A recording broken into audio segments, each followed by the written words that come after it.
evening, everyone, and welcome to Roseville City Council meeting of September 7th, 2022. We're glad you're here. There are some seats on both sides here if anyone needs to find a spot to sit. I'd like to ask our clerk to please call the roll. Thank you, Mayor. Vice Mayor Heldeshelt? Here. Councilmember Alvord? Here. Councilmember Rakucci? Here. Mayor Bernasconi? Here. And the record will reflect that Councilmember Mendoza has been excused for tonight. Thank you. I'd like to ask Councilman Scott Alvord if he would please lead us in the pledge.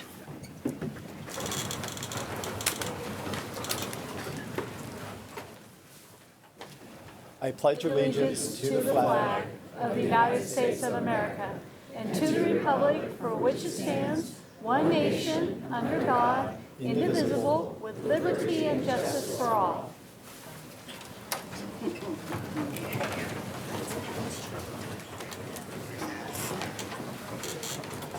Thank you.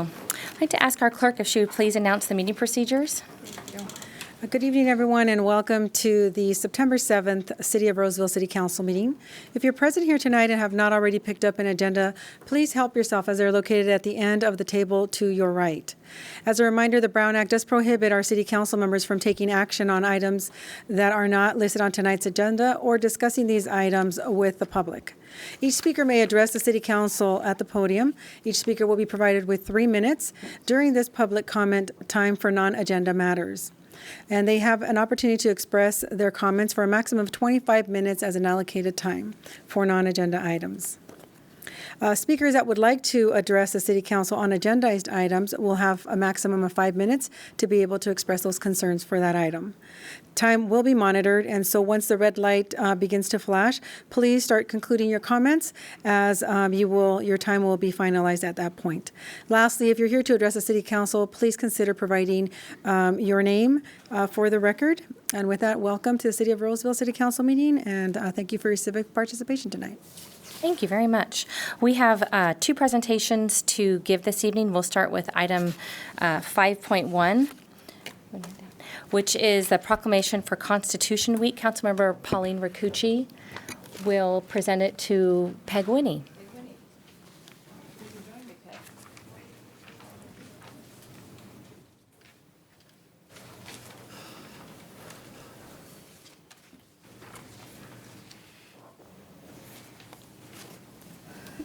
This is my great honor to give this to you and will present it.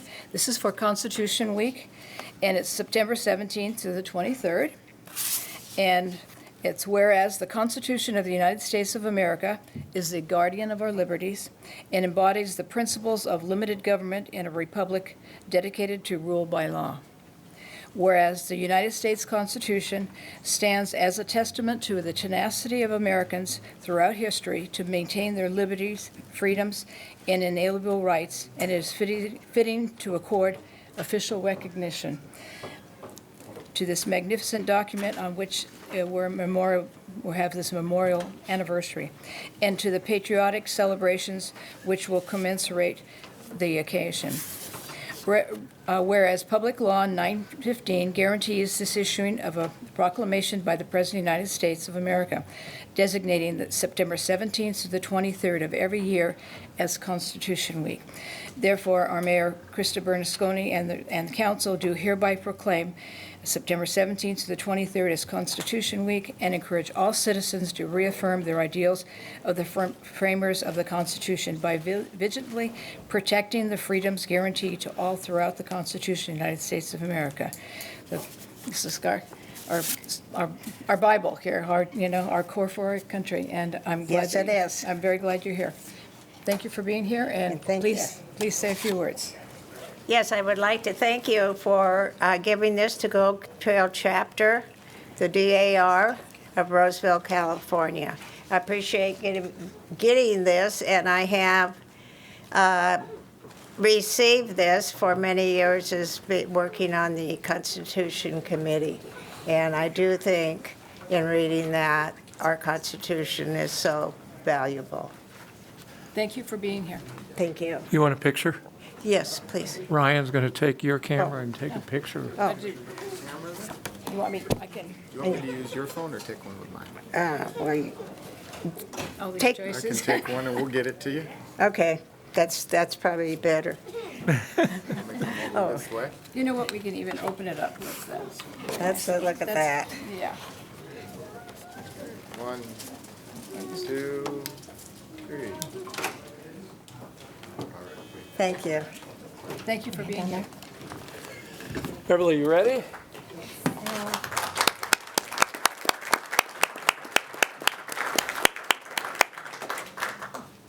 Next up, we have item 5.2, which is a proclamation for Prostate Cancer Awareness Month. And our Vice Mayor, Bruce Hedeshot, will present it. Thank you. In past years, former Mayor John Allard would do this, have this honor of doing this. And so it is my honor to step in as representative of the council to declare Prostate Cancer Awareness Month. Going to read some facts that are well known to you, Beverly. But prostate cancer is the most frequently diagnosed cancer in men and the second leading cause of cancer deaths in men. And whereas the American Cancer Society estimates that there will be 268,490 new cases of prostate cancer in the U.S. in 2022, resulting in an estimated 34,500 deaths, and more than 26,890 men in California will be diagnosed with prostate cancer, and an estimated 4,130 California men will die from the disease. That's tragic in 2022. And Scott, I should be doing the "and whereas," right? The early stage prostate cancer usually has no symptoms. The studies suggest strong familial predisposition may be responsible for 5 to 10% of the disease cases. And whereas the late stage prostate cancer commonly spreads to the bones, which can cause pain in the hips, spine, ribs, and other places in the body, and whereas the survival rate approaches 100% when prostate cancer is diagnosed and treated early. That's uplifting. Isn't it amazing? Yes. It is uplifting, but drops to 31% when it spreads to other parts of the body. And whereas the American Cancer Society recommends that men should have an opportunity to have an informed decision about whether to be tested for prostate cancer based on their personal values and preferences. And whereas the rapid reduction in prostate cancer mortality is attributed to early detection through PSA testing and advancement in treatment. And whereas the city of Roseville joins communities across the nation to increase awareness about the importance of men to make informed decisions with their health care provider about early detection and testing for prostate cancer, I now therefore, on behalf of Mayor Bernasconi and my colleagues on the council here, do proclaim the month of September 2022 as Prostate Cancer Awareness Month and urge citizens to acquaint themselves with the issues involved in prostate cancer awareness. Thank you so much. Should we get a camera? Who's ever camera, that would be Ryan, great. he's a great photographer. You should ask him. Thank you very much. We give them other duties as a Thank sign. you. Thank you. Thank you. I'll just say a few words. I want to thank the City of Roseville so much for this opportunity. I'm here representing the California Prostate Cancer Coalition and the hundreds of men in the Greater Sacramento Prostate Cancer Support Group that I've had the pleasure of working with for the last 30 years. And I'm getting a little emotional saying that because it really has been my privilege and honor to be a part of their lives. You know, no one wants to face a cancer diagnosis. Absolutely not. However, we do know that by being educated, by talking to your physician about the risk factors related to prostate cancer, about early detection, that it can be successfully treated, as we talked about in those statistics that are very, very important to know about. So we do urge all men to have that conversation with your physician to learn about what testing would be involving for you. And then the men in your lives, please talk to them, urge them to have these conversations. Research developments are improving treatments and the quality of life after treatment very importantly for men undergoing this cancer. So again, thank you so much for the opportunity to be here and for this educational opportunity for the citizens of Roseville. Thank you so much. Thank you very much.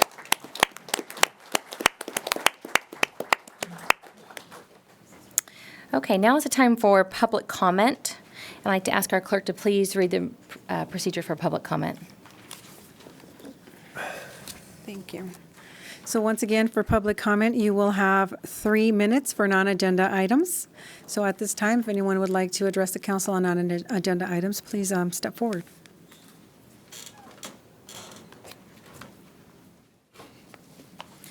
Good evening, council members. Can you hear me okay? Yes. I left you a copy of my written words because I'm not very good when I'm up here. But by now you all know me. I'm Ellen DeBach Riley. I'm the president of the Historic Sierra Vista Neighborhood Association. And by now you know that we were mandated to remove our sign, which was taken down on August 25th, a sign that simply said, "Welcome to the neighborhood." Have you all had a chance to see the sign before it came down? Okay, just checking. You know the need for the sign grew out of a conflict of identity with the new Sierra Vista development in West Park, which I saw was on the agenda several times in the consent calendar. And you know we've worked with the city from the very beginning, since 2019, to find a compliant way to reach this goal. What you may not know is that following the city's determination that there was no acceptable public location for the sign in our neighborhood, we were never told that we could not place it on private property.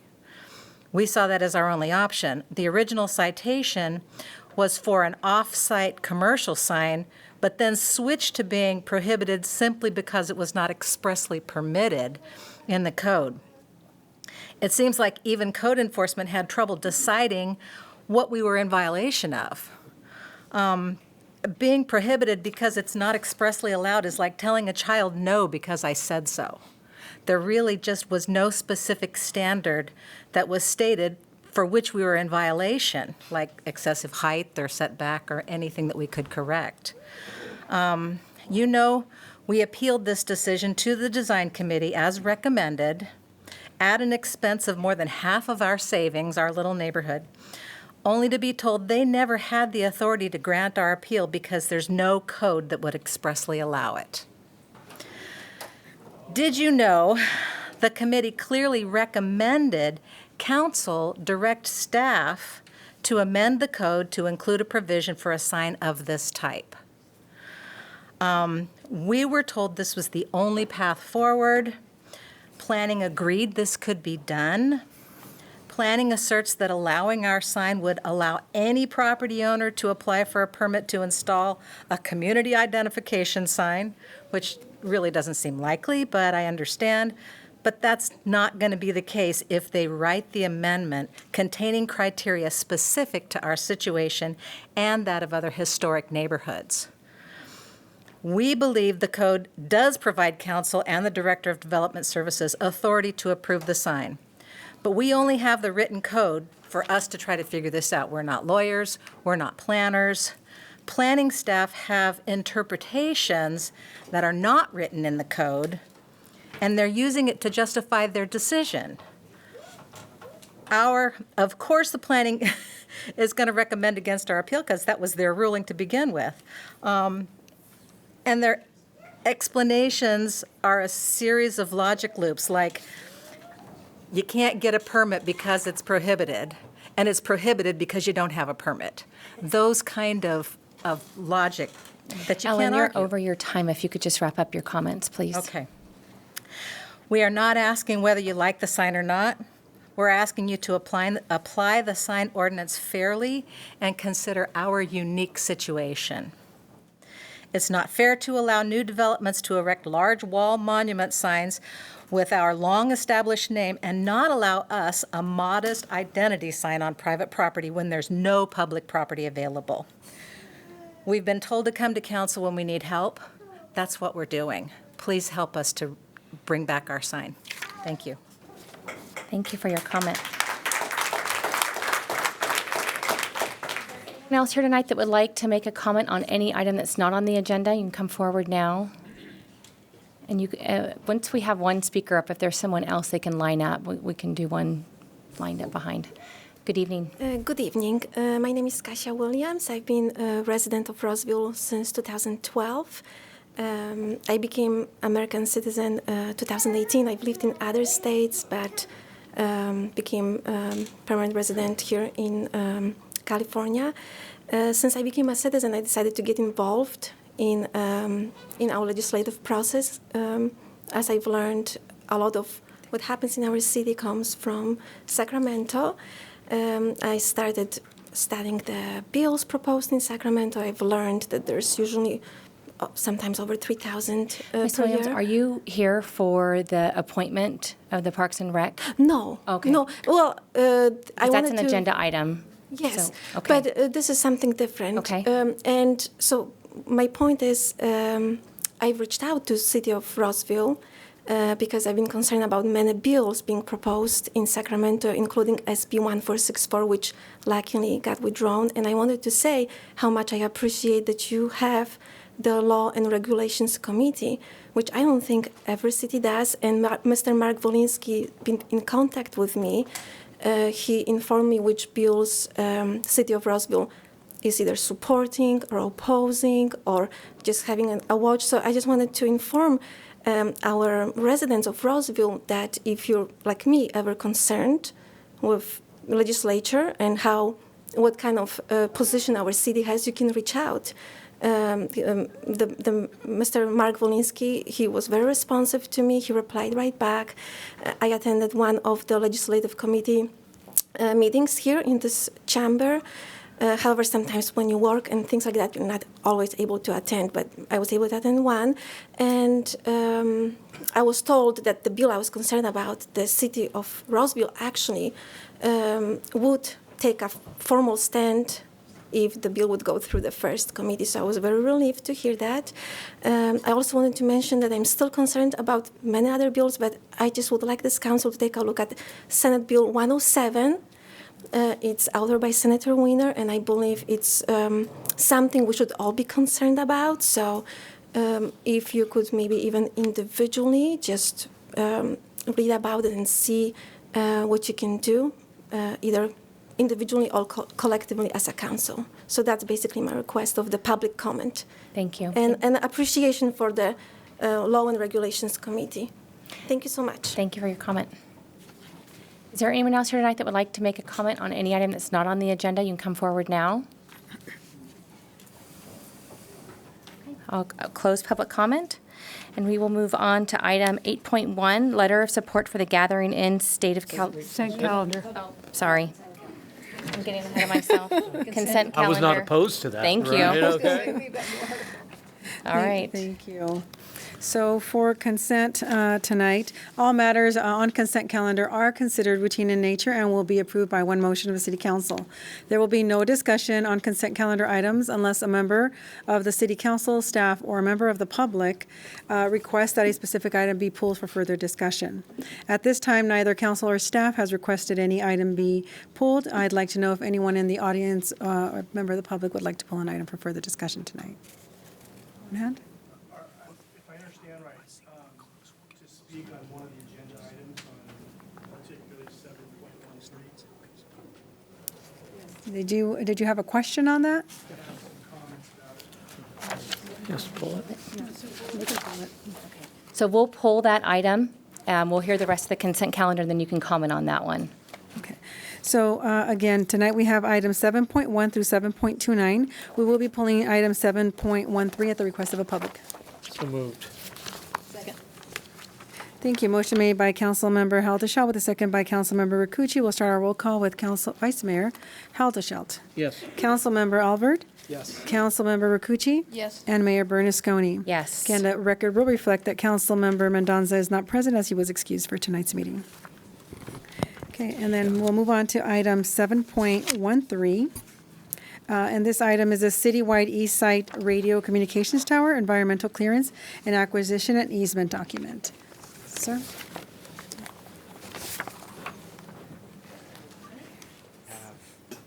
Do you want to come forward? Did you want to come forward? And, Question. sir, did you want to come to the podium there and ask your question? Yes, please.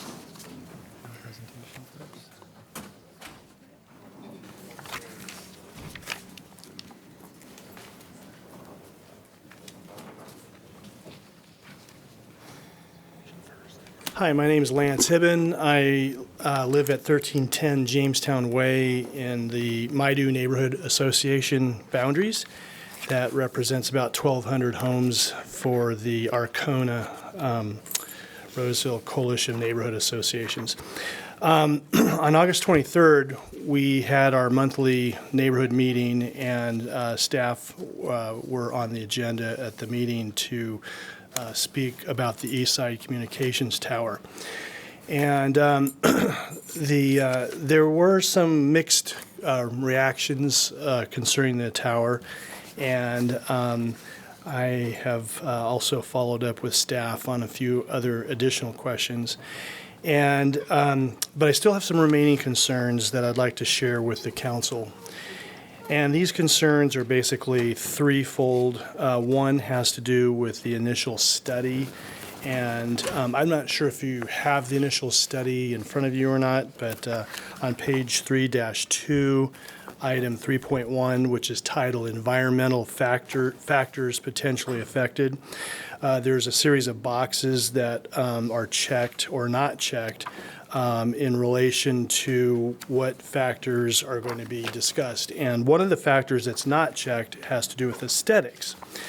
And one of the concerns about that is that later in the initial study, there is more details concerning the aesthetics.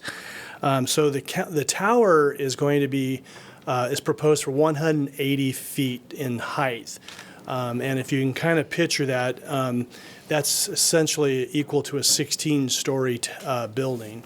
And if you also think about our beloved artwork at the Sculptures Park, our iconic Cosmos structure that's there, Cosmos is 80 feet.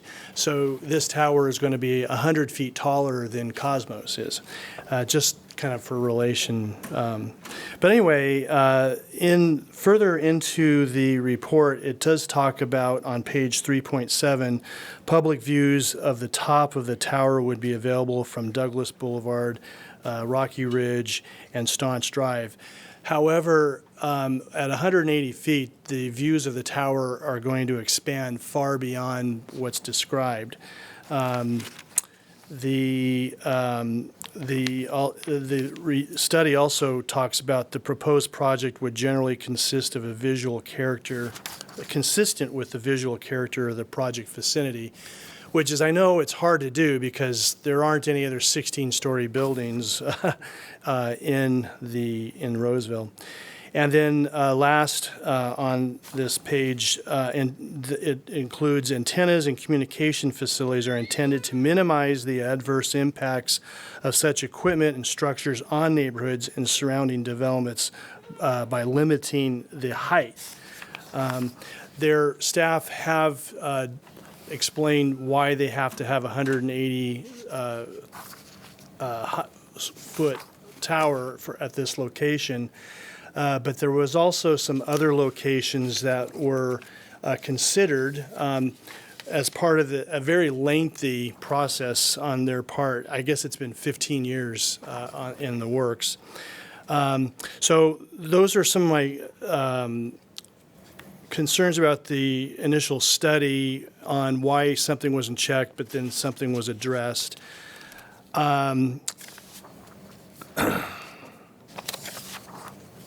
The other consideration, or the other concern I have, is the location. Staff were able to explain and provide a map of where other locations were considered, including public and private land. And I asked for a list of which specific locations those were, with explanations why each location was rejected in favor of the proposed location that you're going to be hearing more about. And there are 3 sites that I didn't get an explanation for, and those 3 sites are basically on Sierra Gardens Drive, which I think is near Marco Dog Park, and on Rocky Ridge Drive, where it intersects with East Roseville Parkway. But one of the other sites that apparently was not considered is a large swath of land that has currently very large electrical towers that are going through, the city. And we asked about that in the meeting on August 23rd, but it wasn't really addressed. And subsequent efforts on that were not really brought up either. So I was kind of curious why, this area that is bounded by Douglas, Boulevard, Eureka, and East Roseville Park, it wasn't considered when there's already similar structures already located there.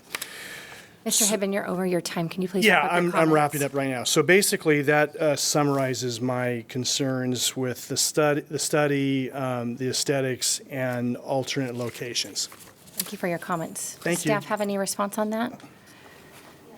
Do you want to skip the presentation? Yeah, do you want to, or should I just go right into, okay, yeah.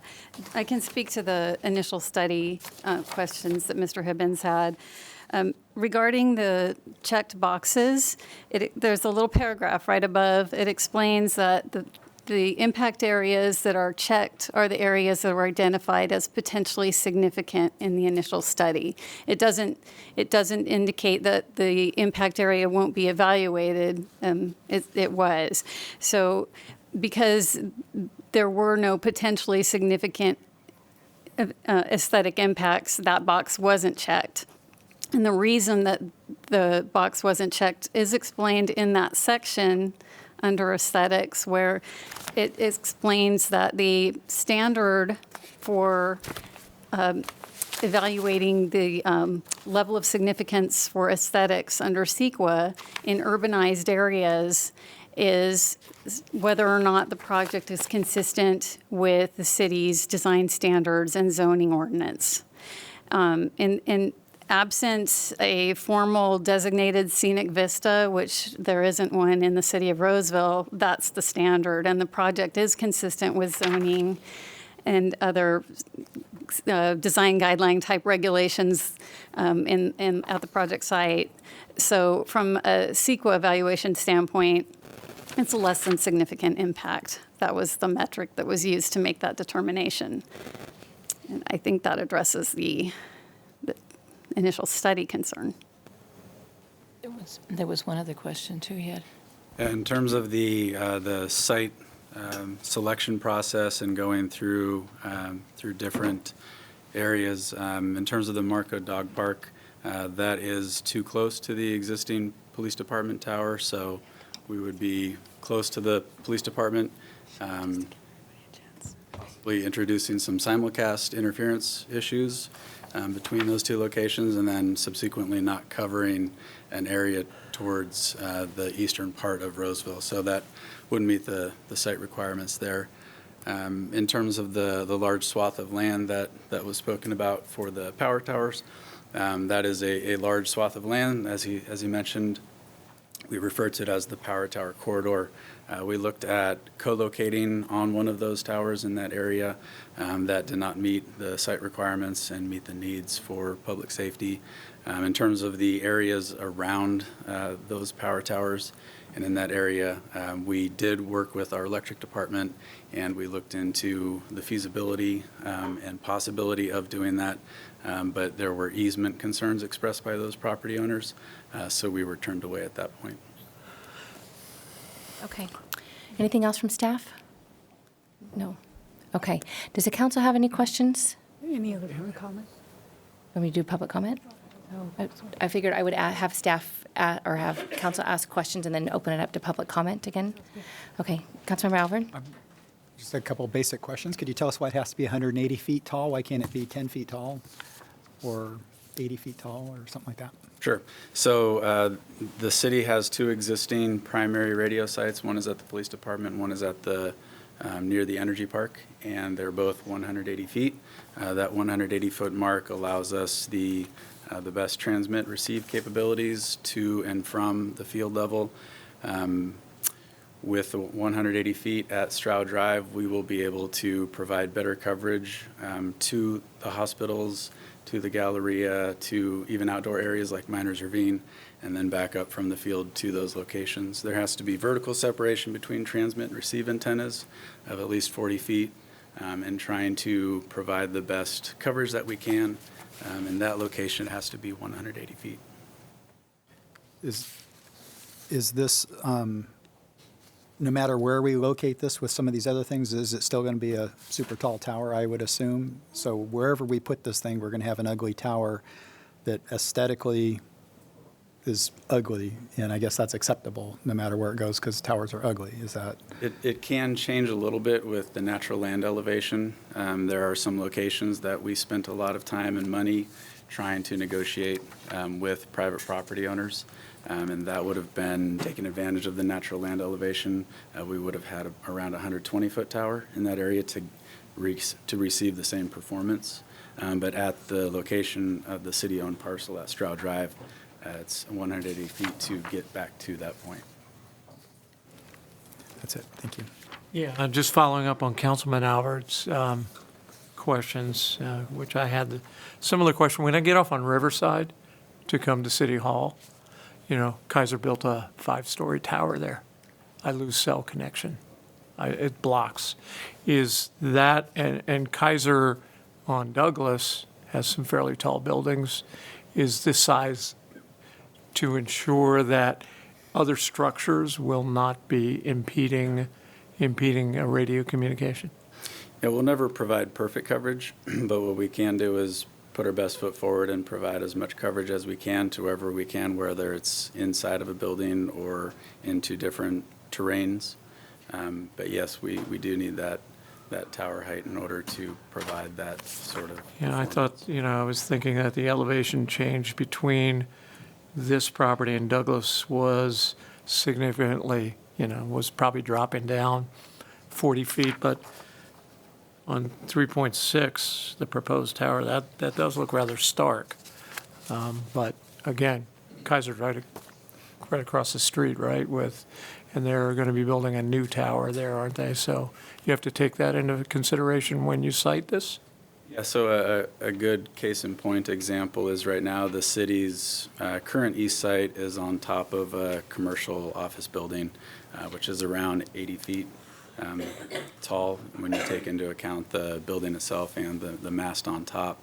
But from that location, we actually, even though it's about a mile from Kaiser, because of the lava cap that's right there, we actually don't have great coverage, even though the site is pretty close. So it's we the can't just find elevation another building?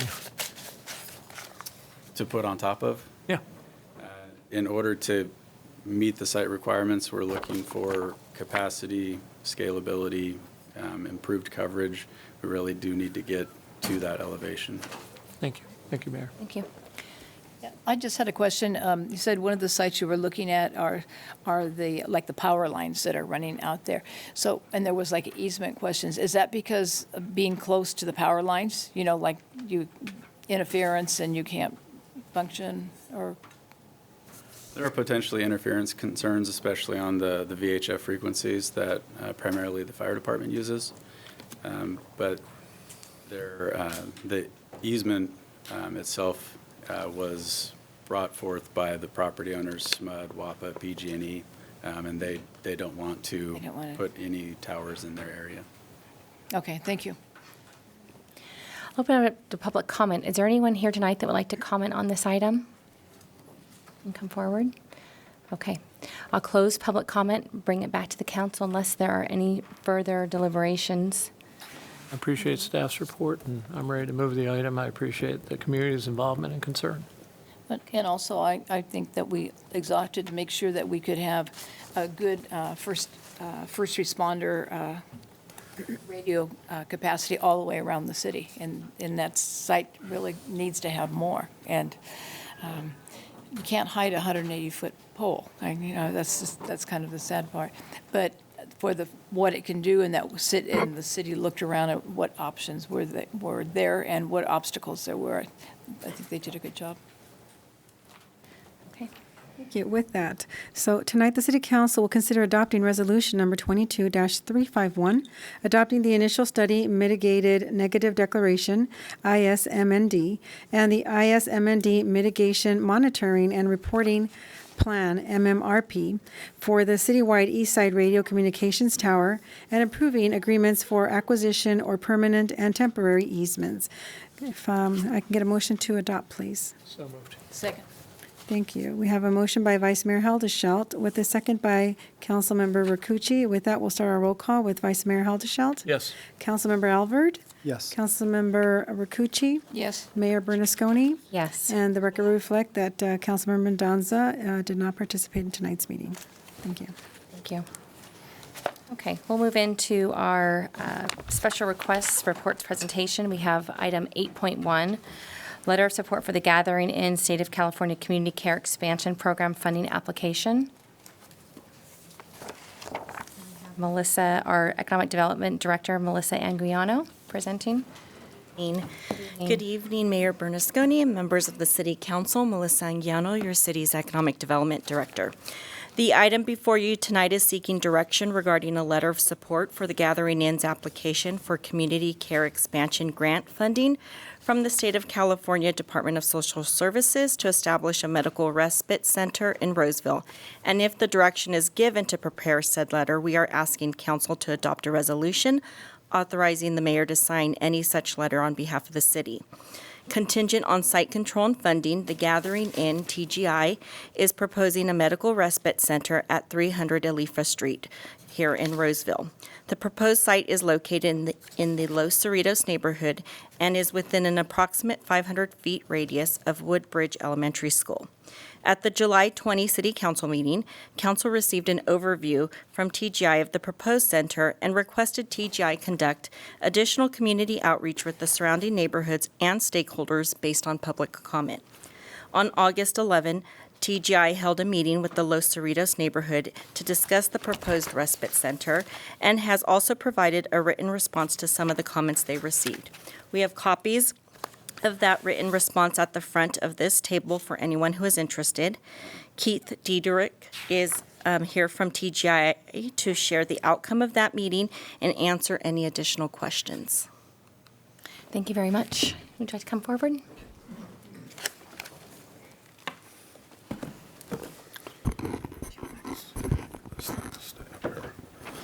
Keith Diederich, President and CEO of the Gathering Inn. I'm also going to have Reverend Cliff Hagenjos make a comment as well. The Gathering Inn really appreciates tonight's meeting from the council to further discuss our request for a support letter for our medical respite program. We did have a meeting on August 11th for the Los Cerritos neighborhood. The meeting was very well attended. It was vocal, and it was not supportive of our request. So just want to make sure the council knows that. It was not supportive. I'm going to have Cliff come up. He's going to make a comment, and then I have a few more comments to make after that. Dear members of the City Council, my name is the Reverend Cliff Hagenjos. I reside at 207 Dahlia Court here in the city. And as you know, I'm the Vice Chair of the Board of Directors of the Gathering Inn, the Rector of St. John's Episcopal Church here in Roseville, and also, thanks to your appointment, a member having the honor to serve on the City of Roseville Planning Commission. I'm appearing before you tonight in support of the Gathering Inn's request for this letter of support for the proposed medical respite center on Alifa Street. I'm here to speak in support of this proposal and wish to address what I believe is the main reason for opposition to this project: fear. I believe that the objections that have been raised in regard to this proposal all stem from a fear of the homeless and a lack of experience in engaging with those who find themselves homeless. And it's this lack of experience that causes people to turn their hearts away from assisting some of the most vulnerable residents of our community. St. John's has been serving the clients of the Gathering Inn since before I became rector in 2010. And in May of 2011, when we began holding services in our new location on Pleasant Grove, we were blessed with the opportunity to actually host them in our sanctuary on a monthly basis, where we were able to provide them with a hot meal and a warm place or a cool place, depending upon the season, for them to sleep at night. We've continued to provide this ministry to the present day, and as you know, when the COVID shutdown occurred, we were asked to host the clients of the Gathering Inn each night from April 1st through June 30th that year. Since that time, we have been hosting these brothers and sisters 4 to 6 times a month as the nomadic shelter model tries to re-engage a number of churches who have not returned to this project as the threat of COVID has receded. I'm proud to say that St. John's, along with Shepherd of the Sierras up in Loomis, have stood in the gap to keep this program running and provide a safe space for those who do not have a safe space to call their own. I mention this history so that you might come to understand that I am speaking from lived experience when I address the fear that I hear in the objections that are being raised. I want you to know that in the 11 years and hundreds of times that we have hosted our brothers and sisters, we have never had any problem or reason to doubt our commitment to this program. We have never had any experience of theft or felt a need to call the police. And each morning when I arrive to close the church after our guests have left, I find that they have left our church cleaner than we have given it to them. The guests who come are grateful for our support. The monitors who assist are well-trained and professional. It is a true joy and blessing for the people of St. John's to serve our brothers and sisters in this way. The project that has been proposed is a medical respite center. It's a place where those who have been discharged from a hospital can come for a period of time and continue their recovery. You and I, should we be hospitalized, are fortunate that when we are discharged, we have family and friends that can assist us in our recovery as it continues after we have left the hospital. They can run to the pharmacy to pick up our medicine, see that we take it, cook meals, help us get around, and also watch to see that our recovery process is progressing as it should. We are all blessed by this care. Unfortunately, those who are homeless do not have this care. And at a time when they are most vulnerable, they do not have the support to ensure that their recovery will progress as it should. As such, many of them return to the hospital, needing more care, requiring more resources, and moving into what often becomes a never-ending cycle. The center that is being proposed puts an end to that cycle. It will provide the care that those in medical recovery need, and also introduce them to the resources that the Gathering Inn provides to assist them in getting off the streets and into a sustainable living environment. This project makes sense. It's located in an area that is zoned for this use.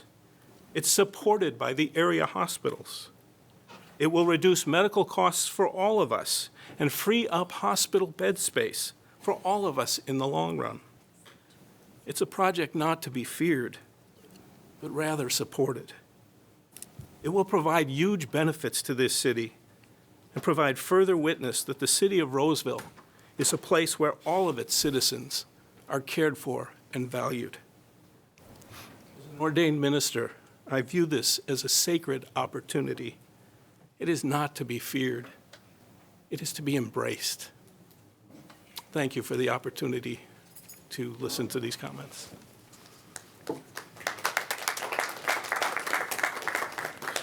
Thank you, Cliff. I'm going to lay out 5 key reasons why I think the council should approve this letter of support.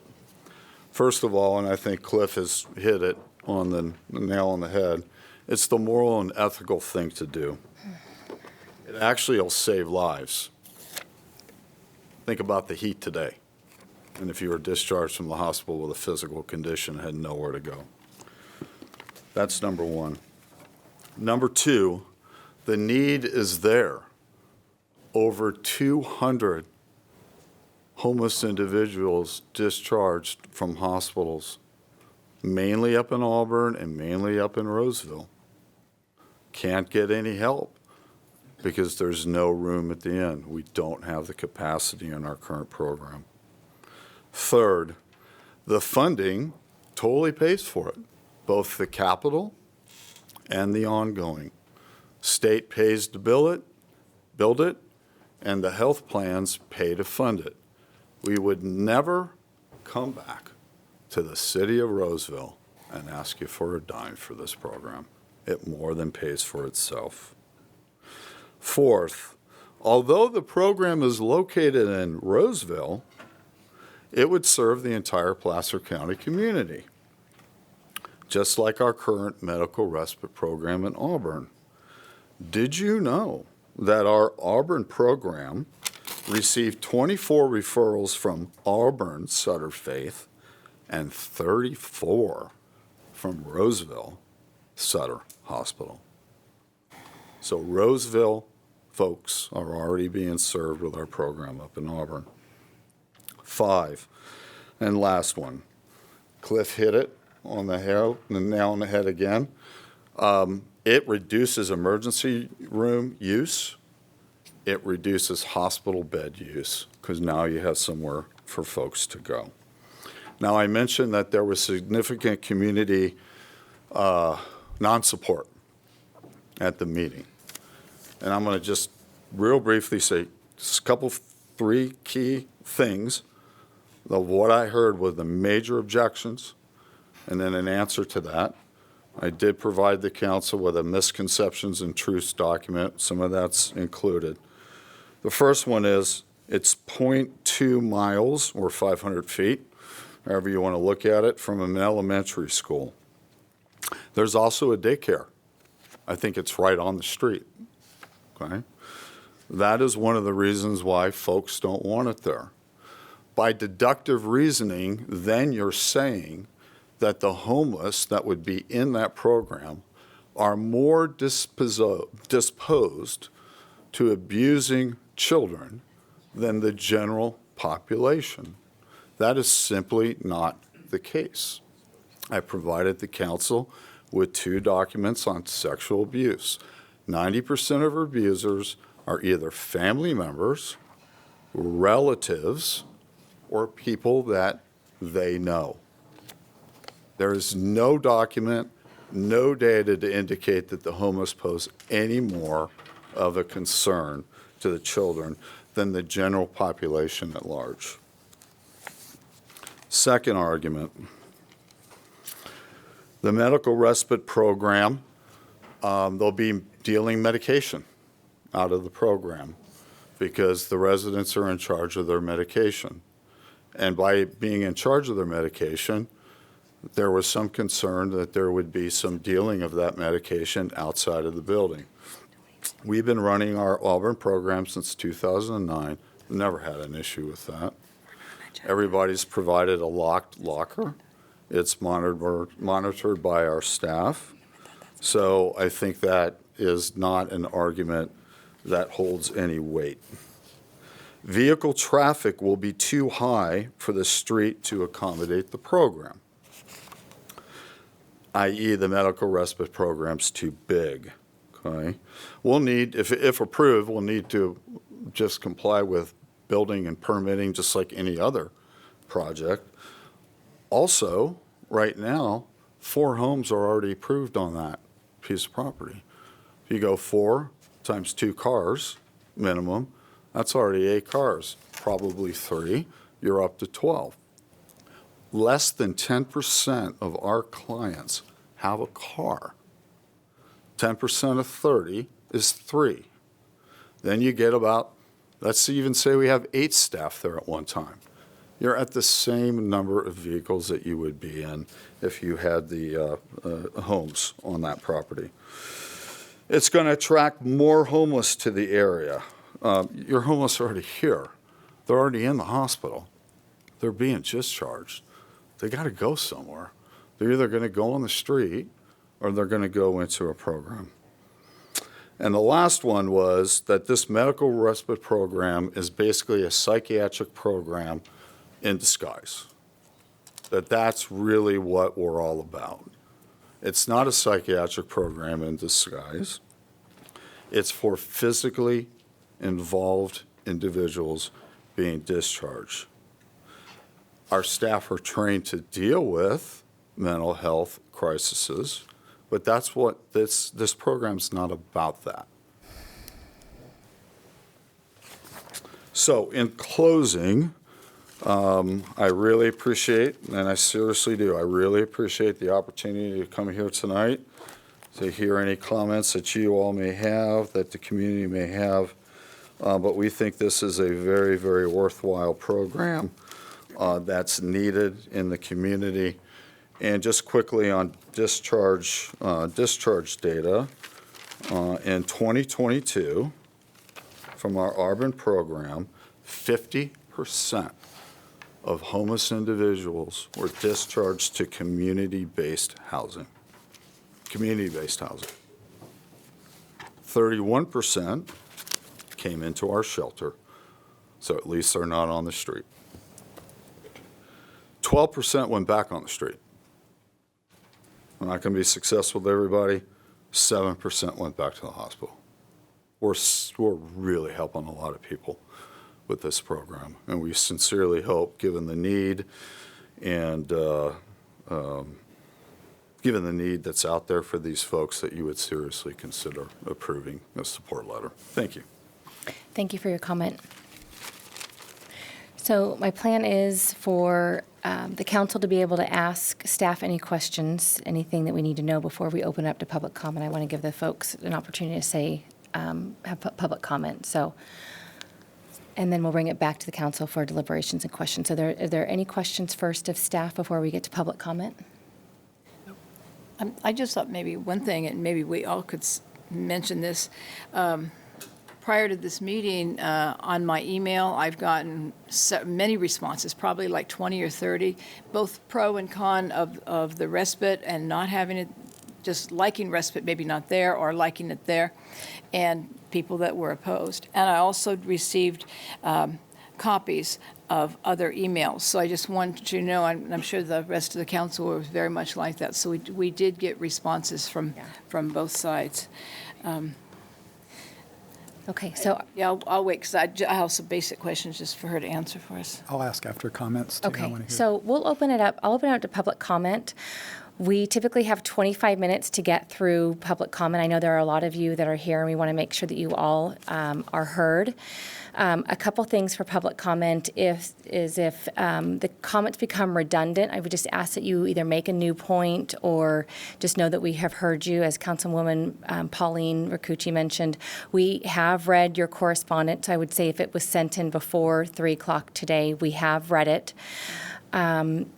And with that, can I just get a show of hands if you are here to support the project? Okay. If you are here to oppose the project, can we have a show of hands? Okay, thank you. If you plan to speak, and can we get a show of hands, assuming that there aren't? Okay, so there are a handful of you. So we just ask that we'd like to hear you. Just keep your points succinct, please, and we will get started. So we do have a yellow card, so I will start with that. You don't need to fill this out, but I'll start here. And maybe if we can just have one person behind the person at the podium, that way we can kind of move through it a little bit more quickly. Not to. She needs to. I know, you don't have to fill out a yellow card. I will start with this yellow card. So if Dracon Marcia Hansen, do you want to come forward? No, this is not agenda stuff. Okay. Okay. Okay. And so somebody wants to line up behind her, and we also know that we have an overflow room as well. You're going to have a maximum of 3 minutes, and if you can get through it more quickly, we will be able to hear from more folks. I can. Okay, we'll get started. Okay, Thank you. I'm the Deacon Marcia Hansen. I'm a resident of Roseville, and I'm also part of St. John's Episcopal Just one Church. one or two in a line is fine. We don't need, but I'm sorry to interrupt. Go ahead. Okay, very quickly. I worked for the CEO of Sutter Roseville Medical Center for 12 years. And we had a real problem with the homeless patients who came in through our emergency room on a routine basis. These patients came to be known as the frequent flyers because they had nowhere to go to finish recuperating after the ER and would have to return for the same, or now the issue has advanced into a more difficult health problem. The ER medical teams do care for all patients until they can be discharged from the ER to either a higher level of care facility or to a patient's home to complete their recuperation. Patients are stabilized for discharge, but they are not fully healed, and it's not the function of the ER nor the hospital setting to take them to the final where they walk out and they're totally cured. Discharged patients, however, are in a better condition than when they checked in, so it would be easier to recuperate in a home-type setting. But unfortunately, the homeless patients do not have that as a resource. We used to even have some that had been discharged and they'd only get as far as the creek out in the back, and they'd be there for a while and then back in because they have not healed. So patients who do have homes to go to after discharge can recuperate in generally a clean and stable and safe environment so that they can rest, which is very important in the healing process. The homeless patient, on the other hand, can only return to the street, which is dirty and unsafe and without the supportive care for recuperation. Thus, going back to the street is counterproductive for healing. Unlike most homes, the homeless generally have no one who can assist them with these things of keeping their clothes laundered, thus wounds and such can heal better if they're not constantly reinfected with dirt. Someone who can help with their bandage management and access to healthy meals and medication management, all of which are necessary for healing and building strength. Thus, these conditions can again deteriorate, and back to the ER they go.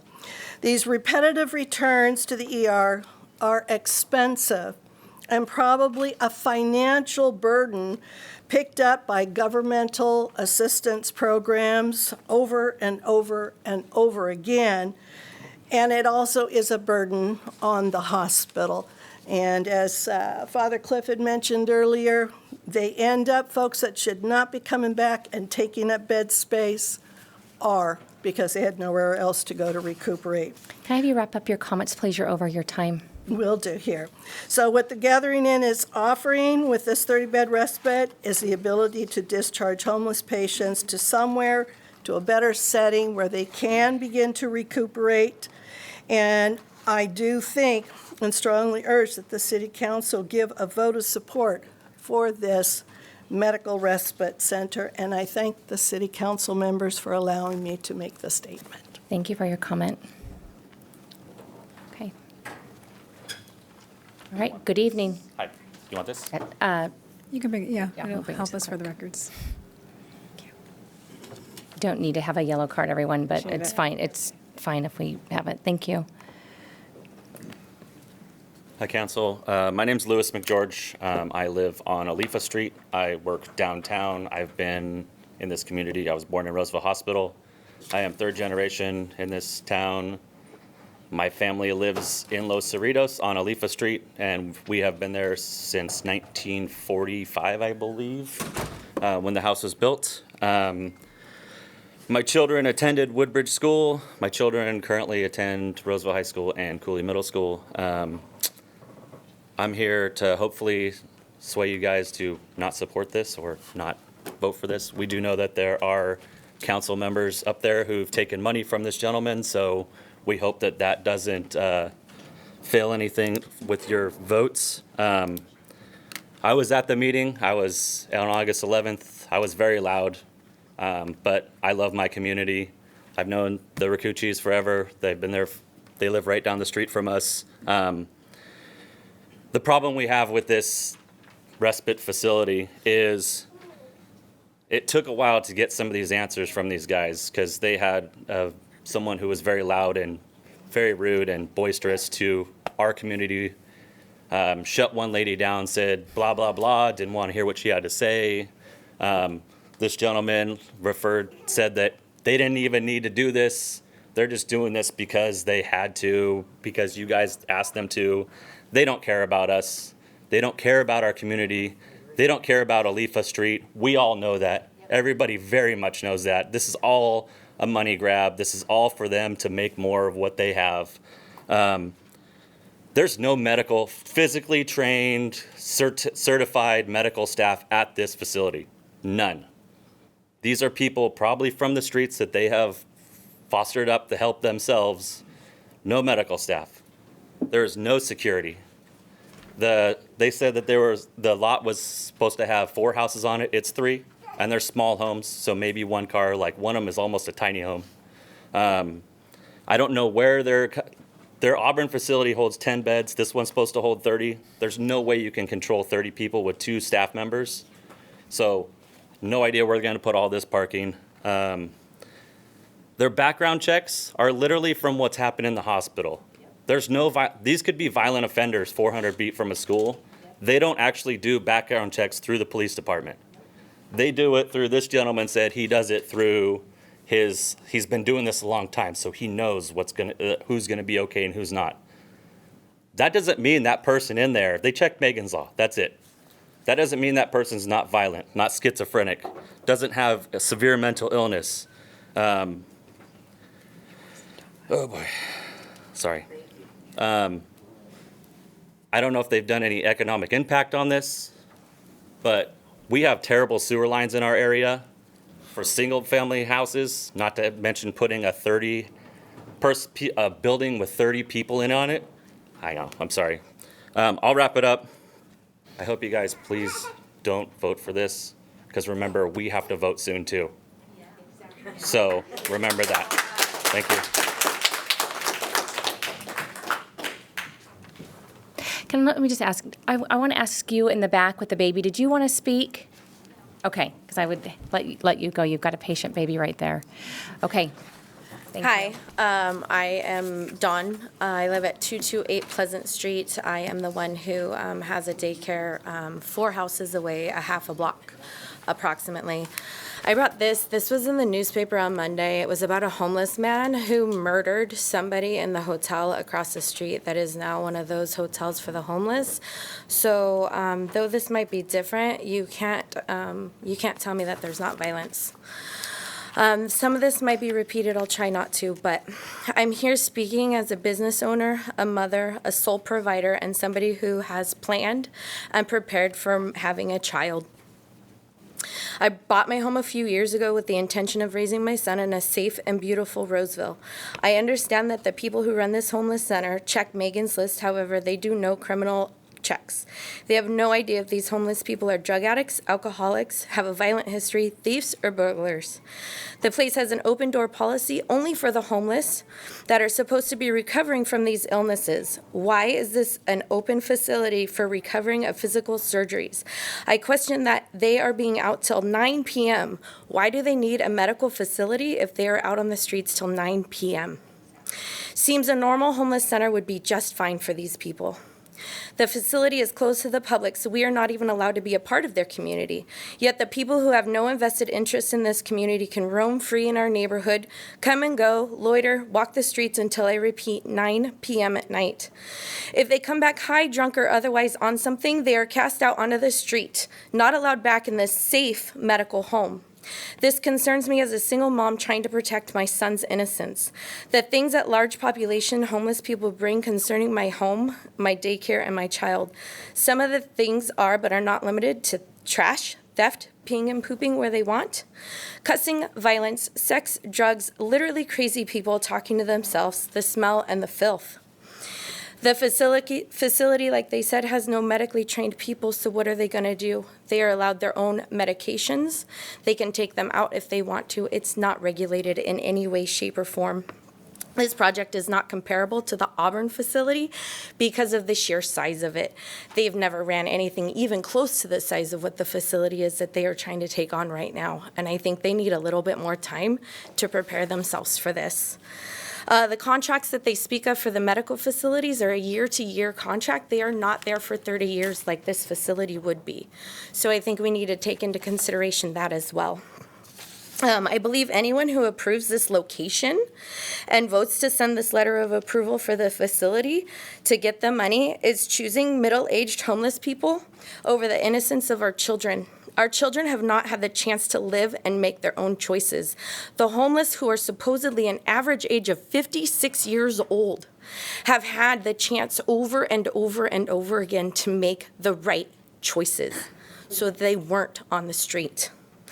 If you choose to support this, you are choosing to not support our children's innocence and to support people who have had years to make other choices. Our children are the ones who are going to suffer. I'm not worried about them touching my little boy. I'm worried about my little boy's innocence being stolen because he sees a man urinating on my yard. Thank you. Thank you for your comment. In an effort for us all to be respectful, can we just ask no applause and we'll get through this quickly? We want to hear all of you. Thank you. Good evening, Council. My name's Eric Eisenhammer. I live less than 2 miles from the proposed facility, and I went to the meeting that TGI had at the grounds, and I went to that meeting with an open mind. But the things that I learned at that meeting deeply disturbed me. I'm not afraid of the proposal, but I believe there are many better locations. You can simply go on loopnut.com. It's a commercial real estate website. You can look at numerous locations, zone medical, that are not within 500 feet of a school where this facility may be better placed. So because I was concerned, I made a petition. And I brought that petition here. I emailed it to all of the council members. Thank you, Bernasconi, for your response and your acknowledgement. And because I believe this is important, this was signed by 140 members of our community.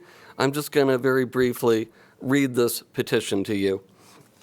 Whereas TGI staff will not perform criminal background checks on prospective residents. Whereas the proposed facility is less than 500 feet from Woodbridge Elementary School. Whereas TGI has no medical personnel on staff. Whereas 300 Alifa Street is too small for a 30-bed facility. Whereas the proposed shelter will not be a closed facility. Whereas there is currently an ongoing problem where drugs are shared among residents. Residents of the nearby TGI campus on Main and Berkeley may meet in the neighborhood to exchange prescriptions. Whereas the state requires TGI to demonstrate community support to receive grant funding. But when residents were polled following a presentation at the grounds, only one raised their hand in support. Be it resolved, the Roseville City Council should vote no to providing TGI with an endorsement letter. We all care about the homeless, but this is a flawed proposal. Thank you so much. Thank you for your comments. We'll take the next speaker. Good evening. Hi, my name is Rick Barron. I live on Washington Boulevard between Pleasant and Grove Street, and I have 2 properties there, and I've been there for 27 years. But anyway, my first question is, if this is such a fantastic deal, why is it centered in this location? I mean, why is it not in other parts of Roseville? Everything seems to be centered in this particular area. Like it's walking distance from the Gathering Inn. If it's such a thing, why isn't it in Johnson Ranch or West Park? Why is it in this area where all the other homeless deals with? You know, okay. And just today, on Washington and Grove Street, there was a homeless guy sleeping out there, just sleeping on the sidewalk. Okay, I can't believe that this 30-bed unit, which is completely new to the Roseville area. There's not another one just like this facility in Roseville, and it just so happens to be built about 2 blocks away from the Gathering Inn. I mean, I have nothing wrong with that, but it seems to be in this one area. I mean, it's not like it's like Roseville doesn't exist except for this one area when it comes to this type of thing. So I don't know that. Okay, that's about it. Okay. Thank you for your comment. Okay, thank you very much. Thank you. The next speaker. Good evening. Good evening. My name is Sandy Bryan, and I'm here representing the Los Cerritos Neighborhood Association and the Roseville Heights Neighborhood Association because I'm also on the board of Los Cerritos Neighborhood Association because I'm the secretary of that board. So I'm just here. I sent all of you a letter, a joint letter from both boards, and I thank you, Mayor Bernasconi and Mr. Bruce, I can't say your last name, Yes, I Bruce. apologize. Just Bruce. For acknowledging that letter. And I just wanted to let you know that as boards, we did vote a letter of no support on behalf of the neighborhoods. I will just briefly let you know why for those 3 minutes that I do have. We write this letter to inform you that the neighborhoods of Los Cerritos and Roseville Heights have unanimously voted on the basis of feedback from the neighborhood to not endorse the medical respite facility proposed for 300 Alifa. We summarized those concerns based upon the informational meeting that we had on August 11th, and then we also had a Zoom meeting on August 24th with additional members of the public in that meeting to address additional concerns. And for many of the reasons that were cited here, the proximity to Woodbridge, the facilities around, the additional patients that were going to be within the that are going to be introduced into the community, the background checks. We know that the patients need to be clean and sober, but they're also going to be clean and sober because they are coming from a hospital. We don't know any addictive qualities that they may have resurface. We know that there are not going to be any professional nurses or doctors on staff for that facility, the in and out privileges. The big one was the 30-year obligation that's going to be encumbered upon the neighborhood. Many new neighbors are in the community that just got their mortgages because they're new to our community. That's a 30-year obligation, putting a burden on our neighborhood, even though the contract with Sutter and Kaiser are a year to year. What's going to happen with that property if that contract doesn't renew in the next 5 years? Is it going to turn into a Campus of Hope Part 2? We don't know. And that wasn't going to, there was no reassurance at that meeting from Mr. Dietrich or David Loya or anybody else that was there. The zoning department, we heard that the planning department does not have any support for that facility. I don't know if anybody here is from there. So as stakeholders, our neighborhoods do not support this, and I appreciate your time. Thank you so much. Thank you very much, Sandy. Next speaker, please. Hi, my name is Hannah Fox. I live at 325 Alifa Street. I own a home there.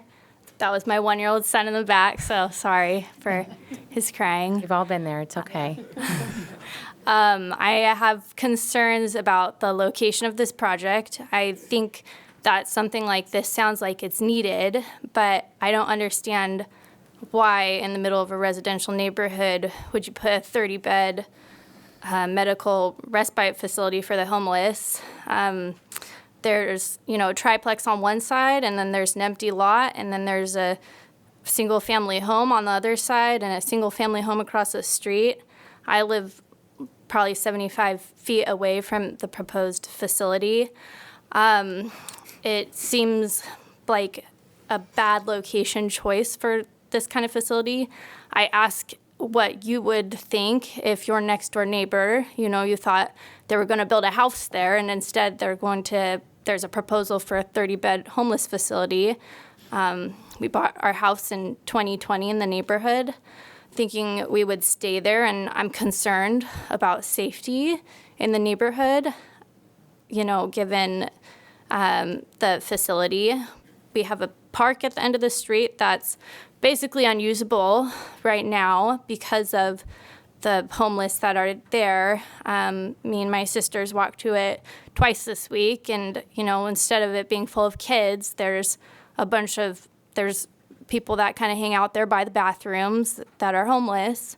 So I'm concerned about bringing more of this into the neighborhood, and I would just ask that if you're going to support something like this, it be in a more appropriate location, not in the middle of a neighborhood. And if you haven't had a chance to check out where it is, please do, because it's literally in the middle of a residential neighborhood.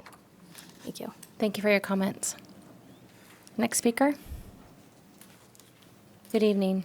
Good evening. My name is Sarah McGeorge. I am a resident of the Los Cerritos neighborhood, and we live on Alifa Street. I'm here again. I spoke back in July to speak against the Gathering Inn's proposal to build this facility.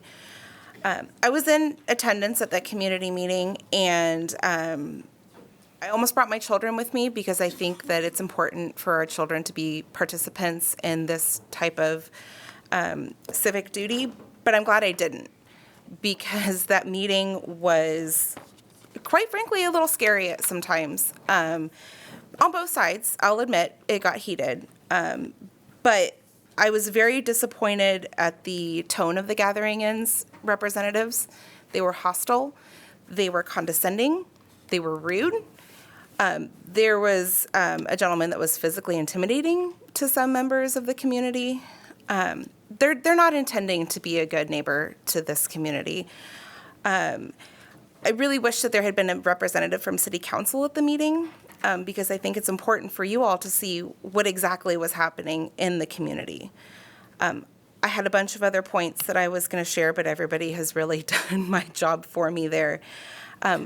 Please do not support this proposition. It has nothing to do with the fact that these people are homeless. This is just the wrong location for a medical facility. A medical facility should not be in a residential neighborhood. I'm not afraid of homeless people. I think that's, again, a little condescending.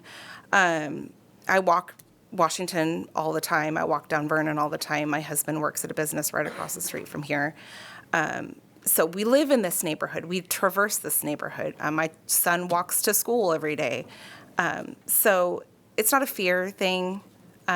It's just this location is not appropriate for a medical respite facility of any sort, whether it's for you and I or whether it's for somebody who is homeless. So thank you for your time and your consideration. Thank you for your comment, Sarah. Well, the next speaker, please. Hello. Good evening. My name is Andrew Birmingham. I live at 224 Alifa Street, which is the corner house right there that shares the alleyway. Talking about lived experiences, I was actually homeless for a not significant amount of time, but I haven't had a house. I didn't have food. I didn't have a car. I didn't have any money. So I empathize with the homeless. I have nightmares from those days. I'm not going to fearmonger about the homeless because I don't share those fears. I don't think they will be fully realized, any of the concerns about the community security. But I do empathize with the families, the schools, the business owners, and the homeowners, none of which I am. I have the option to move, but I don't really want to. I really like this neighborhood. I've lived all up and down the West Coast. Roseville's really nice. So I say improve the neighborhood. Build some single-story homes, house some homeless there, single-story homes, not a two-story, 30-bed unit. It makes no sense. This kind of 24/7 medical facility will not improve the neighborhood. 30 beds is too much. This is going to be right in my driveway, literally right in my driveway. And my one argument really is this is a farce. The outreach is a complete farce. I heard about this less than a week ago. I watched the meeting, the Roseville City Council meeting online from a month ago, July 20th. I guess this started going into plan around June. The meeting was in July that you had. You were concerned about outreach back in July. I don't think anything's changed. Nobody's knocked on my door. I'm the literal neighbor of this proposed project. So I think the outreach is non-existent. The sign that's been up there has been wrong this entire time. Nobody's knocked on my door consistently to talk to me. I mean, I think that's just disrespectful to not verbally talk to the neighbors. Would you be fine if this was in your driveway? You know, I mean, so I'm requesting not just a letter of, not just that you don't provide this letter, but I request that you provide the residents a letter that says you don't support this, because inaction seems to be the same as positive action. Keith mentioned that they don't require your letter to do this. So inaction is not good enough. I request that you provide us a letter that we can provide the California Department of Healthcare Services and California Department of Social Services Community Care Expansion Program for California Health and Human Services Agency that the neighborhood has not been outreached properly and that we do not support this. Keith, do you remember my name? Andrew, if you can direct your comments to us, and you're over your time, if you You can were wrap them up, provided please. documents and studies. We were not. It would have been nice if those documents and studies were provided here today. Thank you. Thank you for your comments.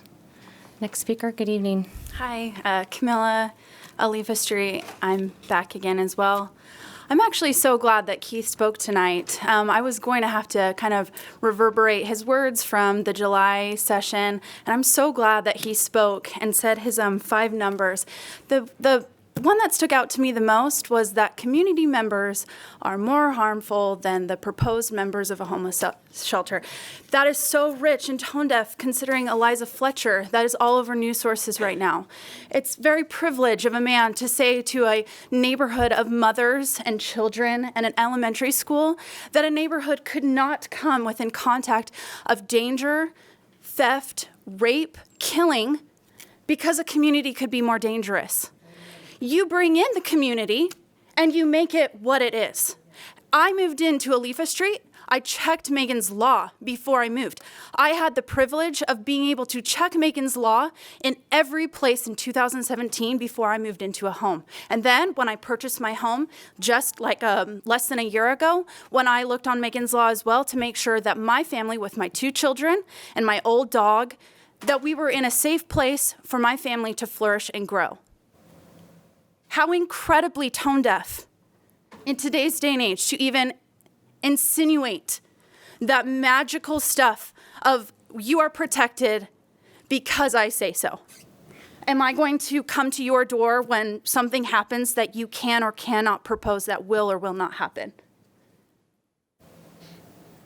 Eliza Fletcher was a mother of 2, and I'm only bringing her up tonight because of the audacity and tone deafness to just say that us as a community cannot be concerned about what's being proposed. If you had 30 people move in to a lot, homeless or not, there would be concerns. So it's incredibly tone deaf in a neighborhood that already houses a homeless community to tell us that we have fear. If we had fear, we would be at city council meetings asking for the gathering end to be taken out of our neighborhood, which you don't see us doing here tonight. We're asking for this needed facility to be put in a different place of Roseville. Roseville's massive. I am blown, and so is Placer. It does not. This cannot be the only location. Like a mile away, less than a mile away from an elementary school, childcare. I can't even run my streets over on the gathering inside because I don't want to be an Eliza Fletcher. And I say that as someone whose house has been broken into and robbed on Alifa Street. So those are my things. I strongly ask you to say no. I looked everyone up on city council tonight. I know that you guys come from places because you sit on city council because you care about Roseville. I read each of your bios. Each and every single one of you came to city council because you cared about your community. We care about our community too. This is not tone deaf or fear. This is caring about our community. Thank you. Thank you for your comments, Camilla. Next speaker, please. My name is Cheryl Charleston. I want to thank the mayor and the council to listen. I want to thank the people in the neighborhood that live there to have their words of truth. I worked for 25 years for healthcare and 10 years with AMI Housing. And I worked in 2005 signing people up to the Gathering Inn when it first was only and with a job, first when it was only a winters only. I was very aware and I knew it was a good program. I also had a church that I was attending with my late husband that we served the Gathering Inn. I never felt I would need the service at the Gathering Inn, but you never know how life goes. And so in 2021, I became homeless, and I have a retirement. I'll be 67 on the 14th of this month, so I am a senior. The Gathering Inn never helped me. I was pro a Gathering Inn for so many years, and I unfortunately, the president needs to be aware of what goes on in the facility as a homeless resident who goes in and sees what goes on in the services there. Not only do they not help you, not only do they not provide services for people that need services, they don't like me because I go in and say, there's a reason why a dog is running loose constantly. They say it's a support dog. Keep it on a leash. People have anxiety, people have PTSD. For some reason, they feel they can let dogs just run loose. They're pooping on the ground, they're stepping in it. I mean, if you want to follow up, Nikki will not talk to me because, like I said, I was pro Gathering Inn years ago, but it has gone downhill. I pick up the garbage, I pick up the trash. I'm over at Weber Park sweeping because I'm fed up with the homeless, even becoming homeless. I did get housing. I became homeless again on the 24th. I've had my backpack stolen twice. I stay away from the homeless. It's not that I am against them. A lot of them have, reasons that they are homeless. A lot of them substance abuse, and a lot of it isn't. But a lot of it is choice. And I talk to those young men and those women at the Gathering Inn and let them know that they have an address, they have hygiene, they can walk to the dollar store, they can walk 99-cent store, and they can work. They don't want to work. We have a bunch of lazy people that come and just take these services, and the services are not even being provided because it's just a place for them to squat. Gathering Inn has fallen completely to the pit. And when again, being homeless again since the 24th, I went in to get services again. I went and called 211 like I was told to say, but they are tired of me saying things like, don't let that dog run constantly. It's a big dog. It's a 95-pound Mastiff Bull Terrier, which is a sweet dog, but people have PTSD and anxiety, and you never know who's going to come in and set something like that off. And they have the staff there, the management there is awful. At 211, when I called in and when I got my intake, 2 weeks. And then, unfortunately, I'm at Weber Park telling people that I know to get the heck off of Weber Park. I'm fed up with them sitting there. Go someplace else where you're not bothering the families and you're not let Weber Park be Weber Park. They're sitting there smoking crack. I'm sweeping up the cigarette butts that they tell me they don't do, but they flick it right there. They're in the bathroom taking baths. Cheryl, can I have you wrap up your comments? But I'll wrap up. Yes, I will. But what I'm saying, my arm was broken.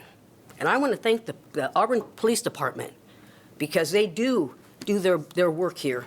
But when I am trying to find a place to live and nobody at the Gathering Inn is helping me and will not let me stay there, and I'm staying out at the Civic Center, somebody comes by and I tell them to leave me alone. As a woman, you have to say these. You have to say, leave me alone, as they're walking by, and him brutally attacked me 2.5 weeks ago and broke my arm. And I guess you really can't have a say-so, even when you are homeless, to the homeless, to pick up their trash. Just pick it up. Just be civil. Just be kind, and at a 67 almost woman that you get attacked by some young man just because you have a faith in God and you have a desire to keep this community looking well, and the Gathering Inn is not what you think it is. It used to be, but it is not. And I'll wrap it up, and I propose do not sign it. Do not bring this money place into anything more in that community because I'm fed up with those people have been so kind and diligent in allowing the Gathering Inn to be there for so many years. And I thank you all for being that way because you have had a lot of disrespectful people that have done things to your neighborhood that never should have been done. I am now Couldn't get help from anybody, even with a broken arm and in the ILP house. I know what it is. I used to work for AMI Housing. They wouldn't get me any place. So this 30-bed place isn't going to happen. You know, it's not going to be proposed for somebody who needs the help. Thank you for your comments. My daughter did get me an Airbnb, so I have a place to stay. Neither one of us have all that much money, and I have to say the Gathering Inn didn't help, and neither did the Housing Commission. But I thank the Roseville Police Department, and I do thank the neighborhood, because they have been very patient. Next speaker, please. Good evening. Good evening. My name is Marcia Mott. I own the house on Alifa Street. The city is putting $2 million in renovating Weber Park because of the homeless problem that's been turned out from there. The city's putting millions of dollars into a turnaround at this, just 1 block away from where this is proposed. So you're putting a lot of money in this neighborhood to bring in a medical respite that is not anywhere on the city's plans for a medical respite or any kind of medical facility. They say it's zoned for a medical facility. It's kind of multi-purpose zoned. It's not really zoned for medical.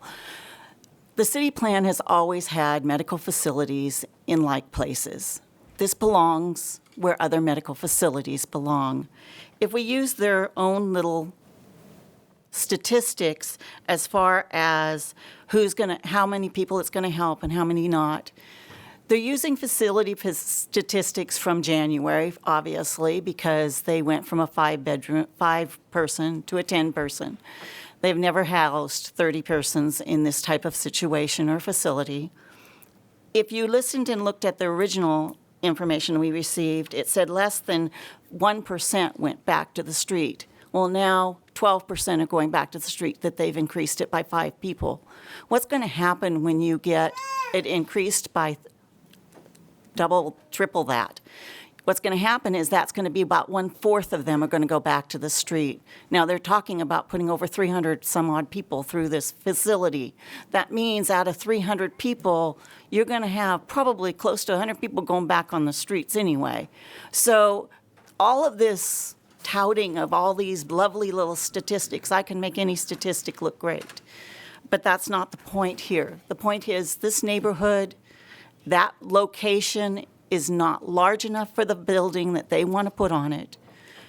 They're putting it right next to, there is no, if you look at it from the patient side, that plan that they show has no outdoor space for those patients to go out to enjoy the outside. When you're doing medical respite, you need to get up, you need to walk around, you need to go outside, you need to get sunshine. There is no location for that. Their parking shows 4 parking spaces plus 1 ADA. They say they have a van that they're going to have parked there all the time, so that cuts it down to 3 parking spaces and 1 ADA. That is not enough for 30 people, even if they use their statistic of 10% are going to have possibly a car. Well, out of 30, 10% is 3. There's all your parking spaces taken up with no staff. Where's the staff going to now park? It's not the right location because of size, because of otherwise. Thank you. Thank you for your comments, Marcia. Next speaker, please. Good evening. Hi, my name is Michael Adams. I'm a resident of Roseville. I live on the west side. I'm also a member of St. John's Episcopal Church, and I'm a youth leader there. The safety of the children in my charge is my primary concern, always. Yet when the Gathering Inn comes to St. John's, my kids volunteer to serve. I teach them, we all teach them, not to be afraid to do what is good. So they willfully volunteer at St. John's itself, and they prepare food and serve food at St. Vincent de Paul. They've never been in danger. They've never even been treated rudely. When I'm there, I've prepared food, I've served food, I've sat at table with these people. They're people who need our help. I don't know what it's like to ask somebody for a background check when they're hungry. I don't know what it's like to ask somebody for a background check when they're sick. All I know is, and all I've been taught by my faith and the life I've lived, is to help somebody out when they need the help. I hope that my city does the same thing. Thank you. Thank you for your comments. Next speaker, please. Good evening. Good evening, everyone. Thanks for being here tonight, and thanks for all the comments before. What I would like to say Can you share your name, please? Oh, I'm sorry. My name's Leslie Summerall. I think everybody knows me now. I'm so popular. Well, hello, Just kidding. Leslie. I was the one that got yelled at during the meeting in August 11th when he said blah, blah, blah, blah, because I had a long question. But what my point is, I live about 3 blocks away. I'm on Grove Street. I invested my life savings, every day I work to keep my home and to upkeep it and pay, my water bills, my utility bills here in Roseville, and be a good homeowner. I pick up garbage. I look out for my neighbors, and I do walk. I walk every day. I walk around. I meet people. The reason that I'm concerned about this facility is not because I'm afraid. It's because logically it does not make good business sense for anyone except the Gathering Inn folks. I think that they're motivated in some way by money. I'm not sure. I'm just putting it out there. But I just feel like it's not the right place for this facility. This is definitely something that our community needs to take a look at and to take responsibility and to start really looking for real answers. I think that they jumped on an opportunity from the state of California. The gentleman that was there in August said this was the only place he could find that would meet the criteria that he needs. And I think it was because the grant came up quickly and he looked as fast as he could to find the right property that met the criteria where the owner would not I forgot what they had said. The owner would be willing to wait to get their money to buy the property. So there was some very heavy negotiations that went along with this site. The gentleman that made the purchase or made the offer for that land said he couldn't find anybody else that would make that kind of a concession. Okay, so I know that they're struggling to find a place for this. We need to, as a community, think of different ways that we can help the homeless community of Roseville. I would like to build onto my home. I've got property. I could have an ADA in the back. I could house homeless people on my property, 2 at a time maybe. Maybe if everybody could do something like that where we have a little bit of land, I am willing to help people get on their feet again. I'm perfectly willing. I've been in trouble. I've had a hard life. I've had challenges. I've raised children, and I know what it's like. But I'm volunteering my time if you want to start a commission for homelessness, for finding programs, for, thinking outside the box. Let's work together as a community to figure this out. And what I'm hoping is that we won't approve this, but we will help them find a place for these people. They do need help, but just not in our little neighborhood. The burden in Los Cerritos and Roseville Heights is incredible. We've got low-cost housing. They haven't put anything into the Los Cerritos side of the neighborhood. We don't have a park. We have nothing. Let's take that empty lot and make a community garden to feed the homeless. Let's think outside the box. Thank you so much. Thank you for your... And thank you, everyone. I really respect the job you do. I know it's tough. And thank you for everyone for being here tonight. Thank you for your comments. Next speaker, please. Good evening. Good evening. My name is Linda Lawson, and I know you've seen some of my emails. And thank you, Bruce, for responding to my email.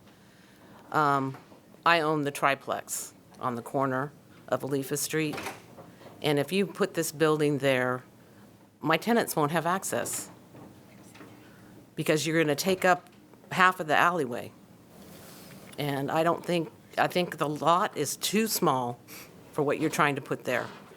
And I also want to add that, a lot of the homeless, some of them, they don't want help. And that's why they're homeless. And you need to take that into consideration as well. And it's going to be really difficult for us to rent, to find good renters, to pay market value when you have something like that next door. So please do not approve this project. Thank you. Thank you for your comment. Is there anyone else here tonight that would like to comment on this item? We have one more. we have anyone else you can line up behind it? We're way over our 25 minutes. We want to give everyone a chance to be heard this evening. Go for it. Good evening. My name's Seth Linkard. I live on 444 Stamford Avenue. I basically live on the corner of the fairgrounds and the school. So basically, my house is the corner of all of the traffic and all the events that go on in this neighborhood. So, that being said, I can basically guarantee that law enforcement will not be effective in securing anything that goes on in that area, mainly because during fairground events, law enforcement's rarely there.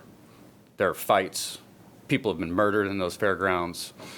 And that's just for planned events that do have interior security without exterior security by the Sheriff's Department and Roseville PD. I also lived in Auburn for half my life. I know probably 25 people that have been through their program, and they're all still drug addicts. They're terrible at this job. They admitted themselves they're only 50% effective. And every single thing that they mentioned that could be a possible benefit was an absolute hypothetical best case scenario. Would you want someone who's only 50% effective dealing with drug addicts who the minute they decide to jump off the wagon, don't have $1 in their pocket, get kicked out of that door? Guess whose door they're kicking in next? I don't know if you guys have ever had a drug addict in your life. They'll steal from their mother. They're going to walk to the easiest access to get money, drugs, or something they can pawn. So ask yourself this. Do you want this open next to your house? Because if you open it next to my house, I'm going to vote a politician in that's going to put it next to yours. And that is a guarantee. I'm going to be around. And it's super irritating living in that neighborhood that the only reason I was notified of this absolute travesty of an idea to go on in our neighborhood was by the ridiculous sign on the corner. I mean, someone had to make a circus sign so that way your residents are notified of a possible homeless shelter going in next to their $500,000 homes. Would you want that happening next to your $500,000 house? Would you at least like to know about it happening ahead of time so you could actually get yourself prepared to speak with an educated point of view and not make yourself look like a fool because you just got here from work and found out yesterday? Super irritating. I bought my house 14 years ago, and the fairgrounds has changed so dramatically and turned into twice the size of the place that this city council that was in power then told me it would never be. There used to be a train across my street. Directly across from my house, there was a little train that sat there. The fairgrounds was tiny. It used to be the courtyard for the city of Roseville's city operations there. It was a small place. It wasn't the mega building that it is now. And speaking on our homeless problem here in Roseville, the exact church that's getting behind this buses them in by the truckload every day. Feeds them, kicks them out for the rest of the day. What are these people doing? What are they doing? Yeah. Seth, can you wrap up your comments? You're over your time, I'm just please. posing a couple questions for you guys to ask yourself. It fires me up because I have all this traffic going on, and you guys are proposing to put a bunch of crackheads in my neighborhood. We're not proposing it. I know so you're not, Thank but you for your comments. Is there anyone else here tonight that would like to comment on this item? Okay, I will close public comment and bring it back to the council for deliberations. I know Melissa is here to answer any questions that we might have. Does anyone want to start us off? I want to get a definition of what we're here for. You know, because we hear people still think, that, we're proposing it, that we're voting for it, that we have that authority. Tell us, what are we here for? Tonight, you are here to provide direction on whether or not the city would like to provide a letter of support to TGI for their grant application for the medical respite center that they are proposing on Alifa Way, or Alifa Street. Melissa, what what happens if there is no support from the council? Can you talk about Sure. that? The application that the state issued does not require a letter of support from the city, although it is encouraged and would make their application more competitive. It is not a requirement of the application. From what we understand, TGI has already submitted an application to the state for a medical respite at this site. In the event that they are funded or awarded a fund, the funding was established through Assembly Bill AB 172, and that bill included provisions that for any project that receives funds pursuant to this section shall be deemed consistent in the conformity with any applicable local plans or provisions and is a permitted use. The local jurisdiction would not have the ability to apply any conditional use permit, discretionary permit, or any other discretionary review or approvals. Okay, so to paraphrase that, a letter of support is not needed from the city, and not only do they not need it for their application, they don't need our support to build. So by right, by this Assembly bill that you mentioned, 172, by right, they can build it without the city's support. If they are awarded state If they are funds. funded. Okay. Correct. Okay. Any other questions of staff? Mayor, I need a refresher. So I'm going to ask Melissa, and then if we need Ron, and I apologize, Roland, right? I knew there was an R in there. Okay. Thank you for the visit, and Darlene Cullivan, I was looking for you. Thank you for the tour of the Gathering Inn and to see the Gathering Inn from the inside out and the work that is done there. So how long could someone who's discharged from the hospital stay? Is it 90 days? I would ask Keith or somebody from TGI to confirm that. Thanks for the question. It's, no, sit down. I asked them to come up. Hold on. I've got your answers. It's 6 weeks. It's 6 weeks. Okay. Yeah. And where do they go after? As I indicated on the percentages, about 50% go into community-based housing. Okay. 21% or so go to the shelter.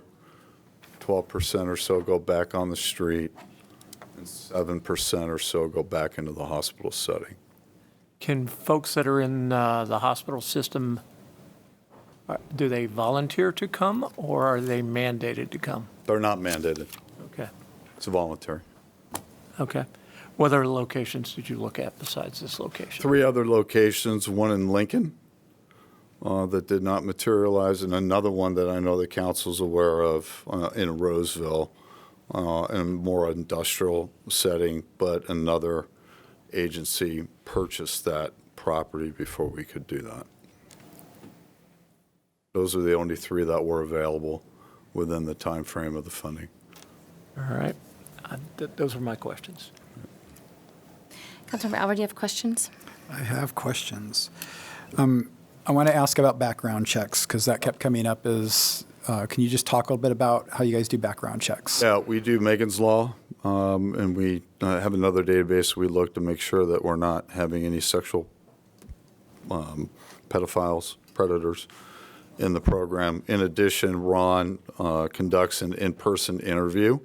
Part of that in-person interview is that the hospital system has granted Ron the ability to see the medical record of the individual prior to accepting or not accepting. So not only can you see that record, we also have an HMIS, Homeless Management Information System. There's documentation on anybody that's homeless that has received services that he also reviews that, and then he has an in-person interview. Talk about how you would reject, what would make you reject somebody? Sexual perpetrator, for sure. I just had one the other day. Anybody that would be deemed too violent, to be in the program, not able to live with other individuals in a congregate care setting, those types of things. It's very unique based on the individual interview at the time. What I can tell you is that since 2009 up in Auburn, we've had 1 or 2 police contacts since 2009 to that program. Is there outdoor space for people to hang out outside and get fresh air and stuff? We've designed that there would be outdoor space, yes. How much? Is it a porch or is it a kind of a yard? Or It's like a courtyard. Courtyard. Interior courtyard. Okay. Okay, and then the 2 other questions.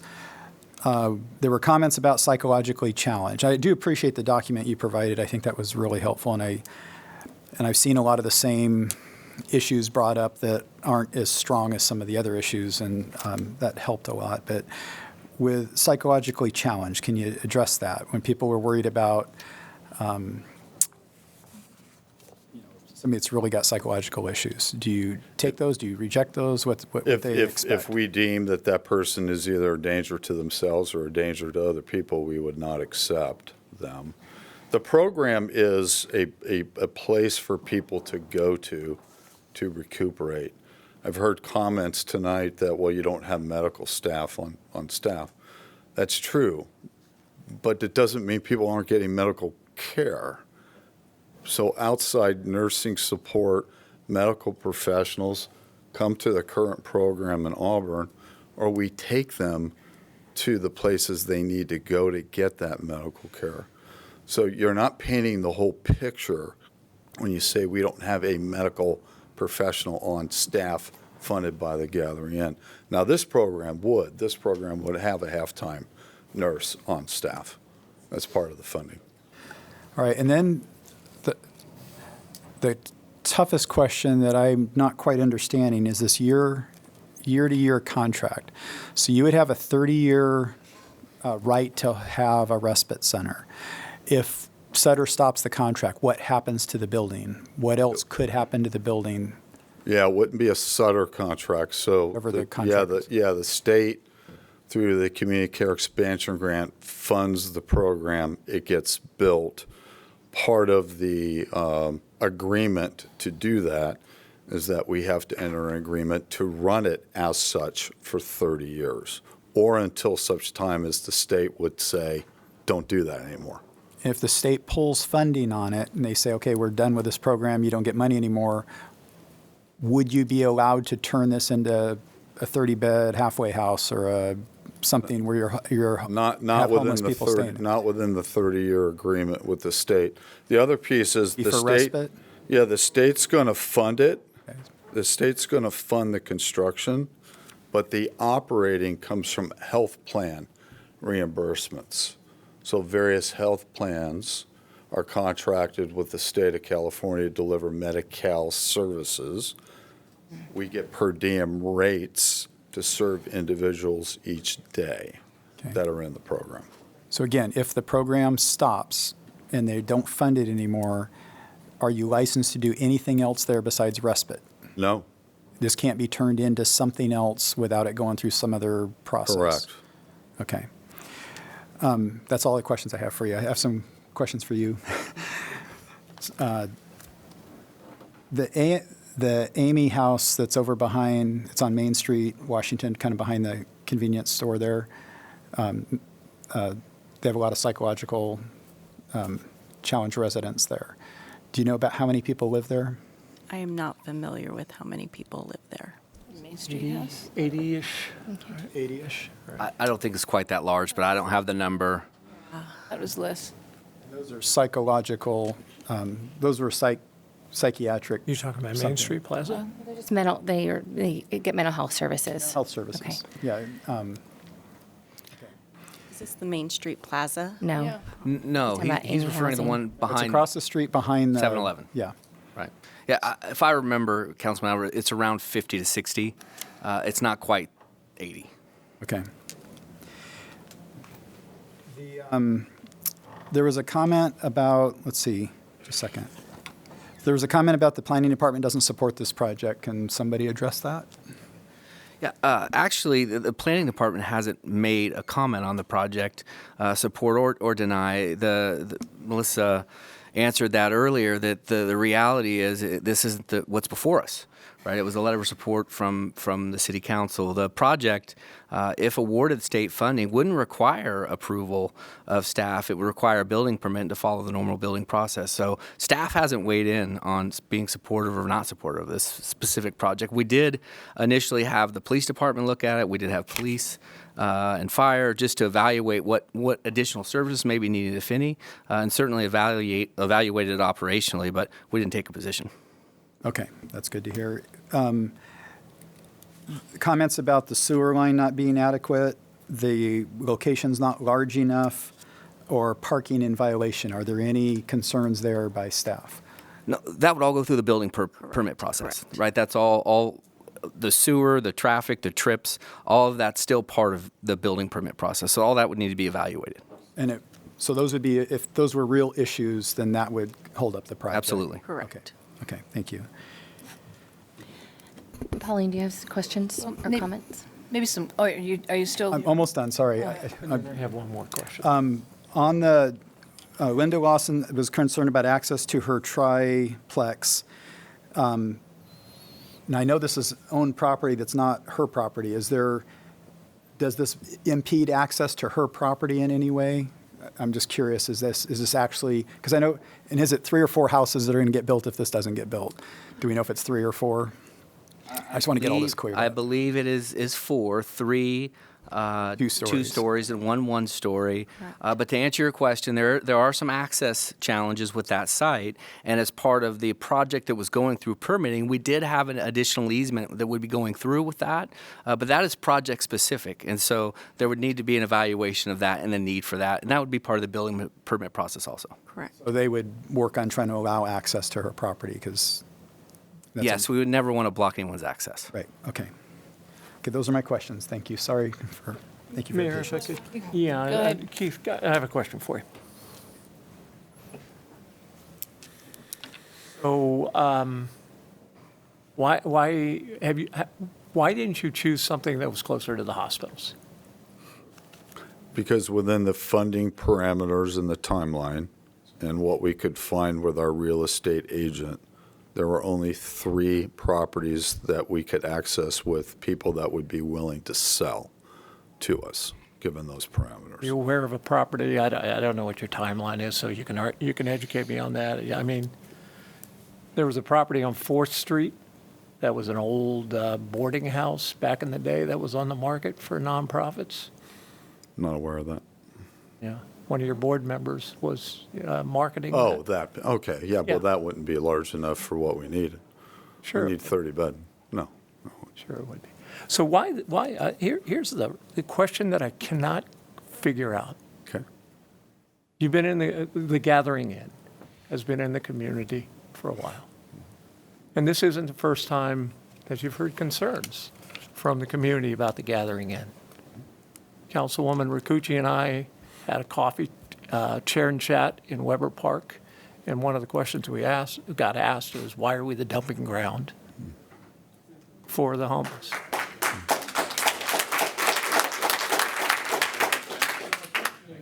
Either you had to know that before you locked in on this one. Why did you stop here? Because we have a mission to serve the homeless. And Can I finish my answer? You can finish. Well, I appreciate that. Right. We have a mission to serve the homeless. This property was available for us, and we made an offer on it. I mean, yeah. Okay. And, I've been in Michael Adams, I've been at St. John's, and I've seen the work that's done, and I understand the compassion. I just can't figure out why you stayed locked in on this particular site. I gave you my answer. I'll never understand it. I gave you my answer. I'll never understand it, because I know there's other sites. There weren't. All right. Councilmember Ricucci? Yeah, just some comments. You know, I had the opportunity to see the respite site in Auburn, but that was a 10-bed facility, and it was 10-bed facility, and it was good because it helps. It's a step down from a hospital. I think that's good. I live in Roseville Heights, so I'm very familiar with the area. I've lived in that area all my life. I went on the street, went to see what that property on Alifa Street looks like, walked it, and it's very narrow, very small. They're going to have trouble building the 2 stories and the 1 story, much less anything, one larger one. And you're going to have a roundabout. You're real close to the corner. There's a lot of things going on over there. So I really feel for. There's a couple ladies that came up and they said exactly how I feel. Believe something for respites is important, but this isn't the site. It's too small. It's if you were talking 5 beds, 10 beds, we're talking 30, and it's just real small. I totally believe that idea of a respite center is good. I think what Councilmember Helderschelt started talking about, and it's not easy to find places like that. I would see something like that next to a rehab center, a hospital, something where it really is more like a step down. And I just feel that this site the thought is good, but it's the wrong place to be there. It's too small. Now, we're not picking that site. We're not. That's not what's before us. Ours is looking at what we feel. As 2 things. I think respites is absolutely important because you're helping people and they're going to get better and get on with off of their medical condition. Okay, but on Alifa Street is residential and it's too small. And it's just too hard to try to help those people in a large building in that little space. And someone mentioned about outside areas, and I think it's real important for people when they're getting well that they should be outside. When you walk that space, you feel crunched. You don't have to have a house or building. So that's my concern. Good idea, wrong place. Keith, I have a question for you. You know, I visited the property in Auburn.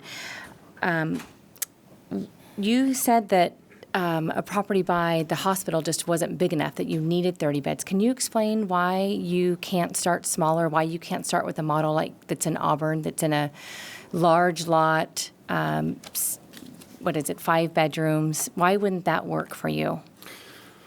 A number of smaller ones could potentially work. It becomes down to trying to find the funding to support that. What I strictly looked at was the need. You have 200 people that aren't getting services every year because we don't have capacity.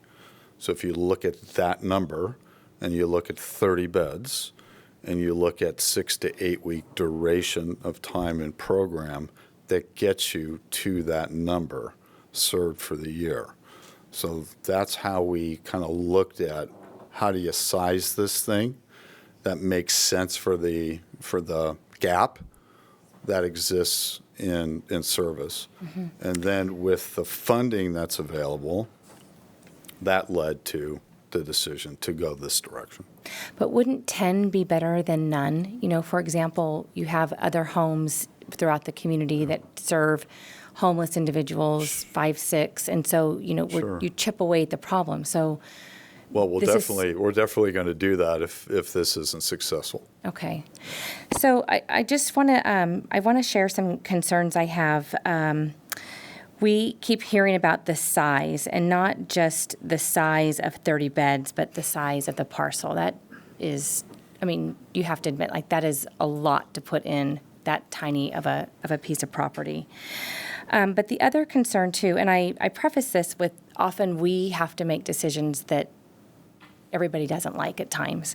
But in this case, you know, you asked for us to meet with you in June, and you, at that time, you wanted for us just to support it you had not gone to the community at all. And that was our direction in our small meetings, like when I went to Auburn and told the staff, you know, you really need to talk to your neighbors about this. So it was concerning to me that you wanted for this to come before us when this had not seen sunshine at all. And then we asked that you do that, and then you had a meeting in August. In our meeting in July, somebody from Arcona said, you know, we think that we could potentially get to yes, but we just need to have more information from you. So here we are in September, and the concerns just have not been addressed. Like, they are still there. And so I feel like in this instance, you know, I know that you're under a time frame for the funding, and eventually you might not even need our support, a letter of support at all. I would caution you about building something in there that the neighborhood is so invested in, and they have expressed loud and clear that they are not in favor of it. I've heard them say they are not fearful of it, but it's this concentration of people that need these sorts of services in their neighborhood. So I would caution you that I would hate to see that happen to this neighborhood, because this neighborhood is unique to our community. So because of the size of it and the outreach, it hasn't gotten better in a few months, and so that's why it's hard. I won't be able to support a letter. Okay. So with that, unless there are any other comments, and then we'll wrap up our comments, and then I think that the way this works is that we would need to have a motion to be able to support that, and in lack of a second, it dies. Is that right, Michelle? Yes, or even a lack of a first. Okay. So are there any last comments? I want to make a comment. Councilmember, we'll go down the line then again. Homelessness is a very serious issue in our community. It's a growing issue. A lot of the people that spoke here today, you see it the most in our whole city. Many of you spoke about being supportive of the Gathering Inns, you know, what they do there. That doesn't solve homelessness. That it's a bandage, but it's something, rather than just having them sleep behind your house. The thing that's interesting about this project, or any respite project, is during the time that a patient is recovering off the streets, 50% of them are getting recuperated and put back into put into housing. That's 50% put into housing instead of 100% going back on the streets. I like that as a council member. I think you would like that as a community member, to actually help our homeless be housed, because that's kind of the ultimate goal.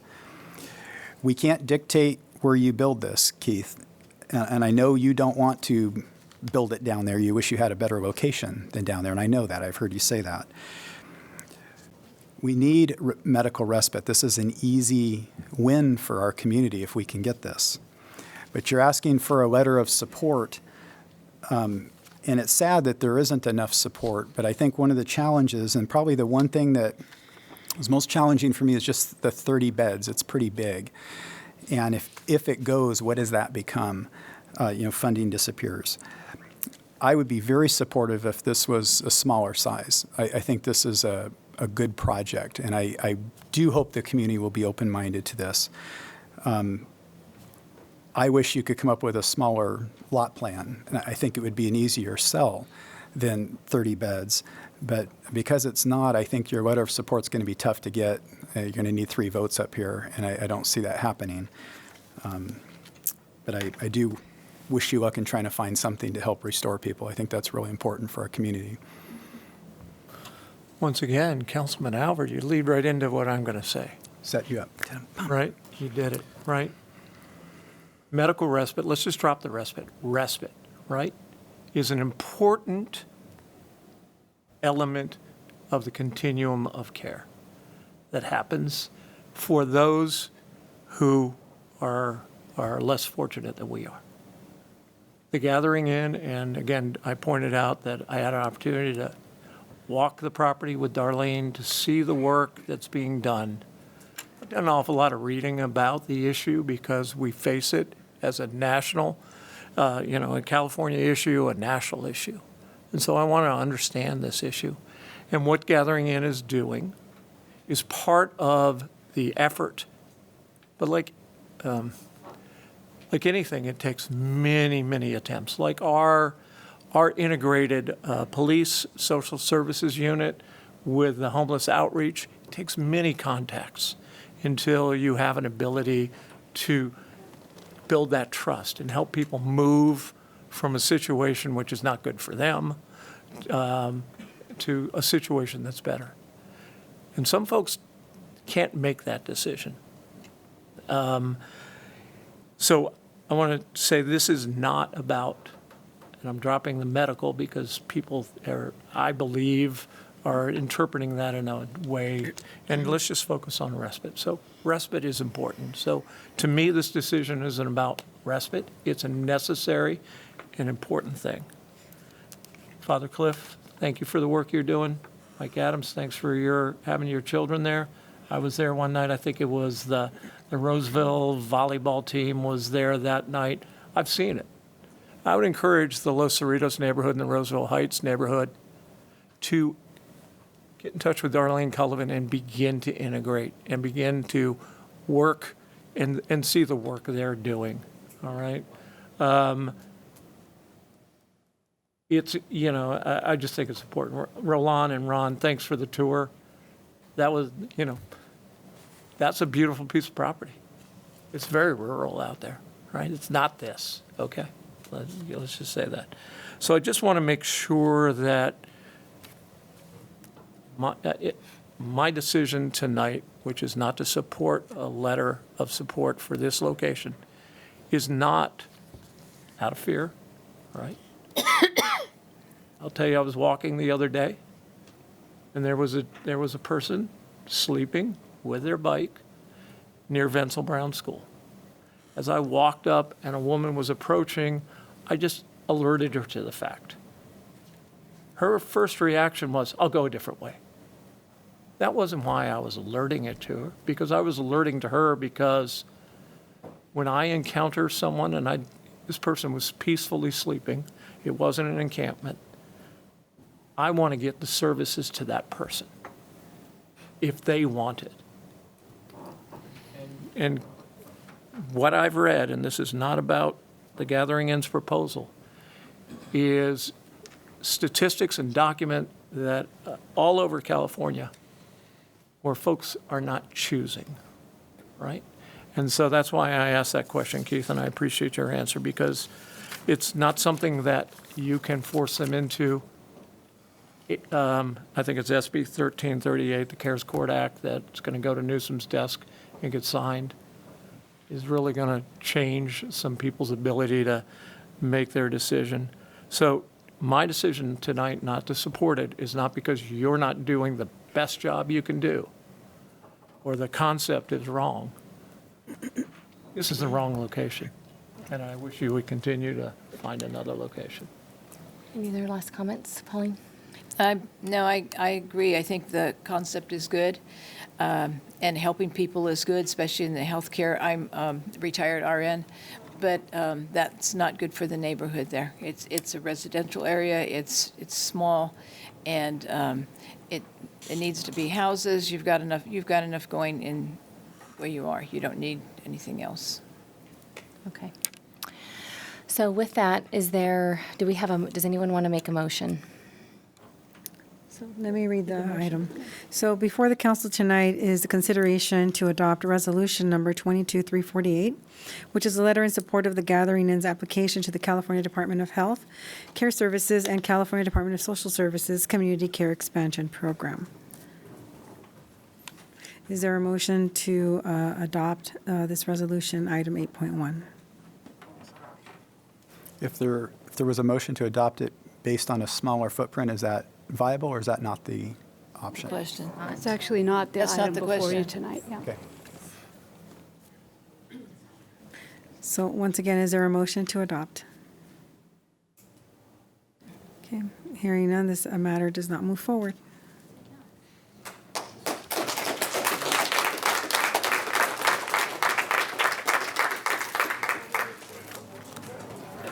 thank you all for being here, I'll say first. And then secondly, we do have other items on the agenda. You all go home and enjoy the rest of your evening. We're going to stay here and finish business. So if you can just exit quickly and have your conversations outside, that would be appreciated. Thank you very much for your consideration. Appreciate it. Krista, do we have like 5 minutes? Want to do 5 minutes, or you want to keep? Just for a bathroom break? I'm going to give you a call. I'm going to give you. Leaving. Okay, we'll recess and come back in 5 minutes. Is it about the item that we just had? Okay, that would be best.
Okay, thank you for letting us take a break. We will continue, and we will hear item 8.2, which is a citywide strategic technology roadmap and cybersecurity assessment, and we have our Chief Information Officer, Hong Se, here. Welcome.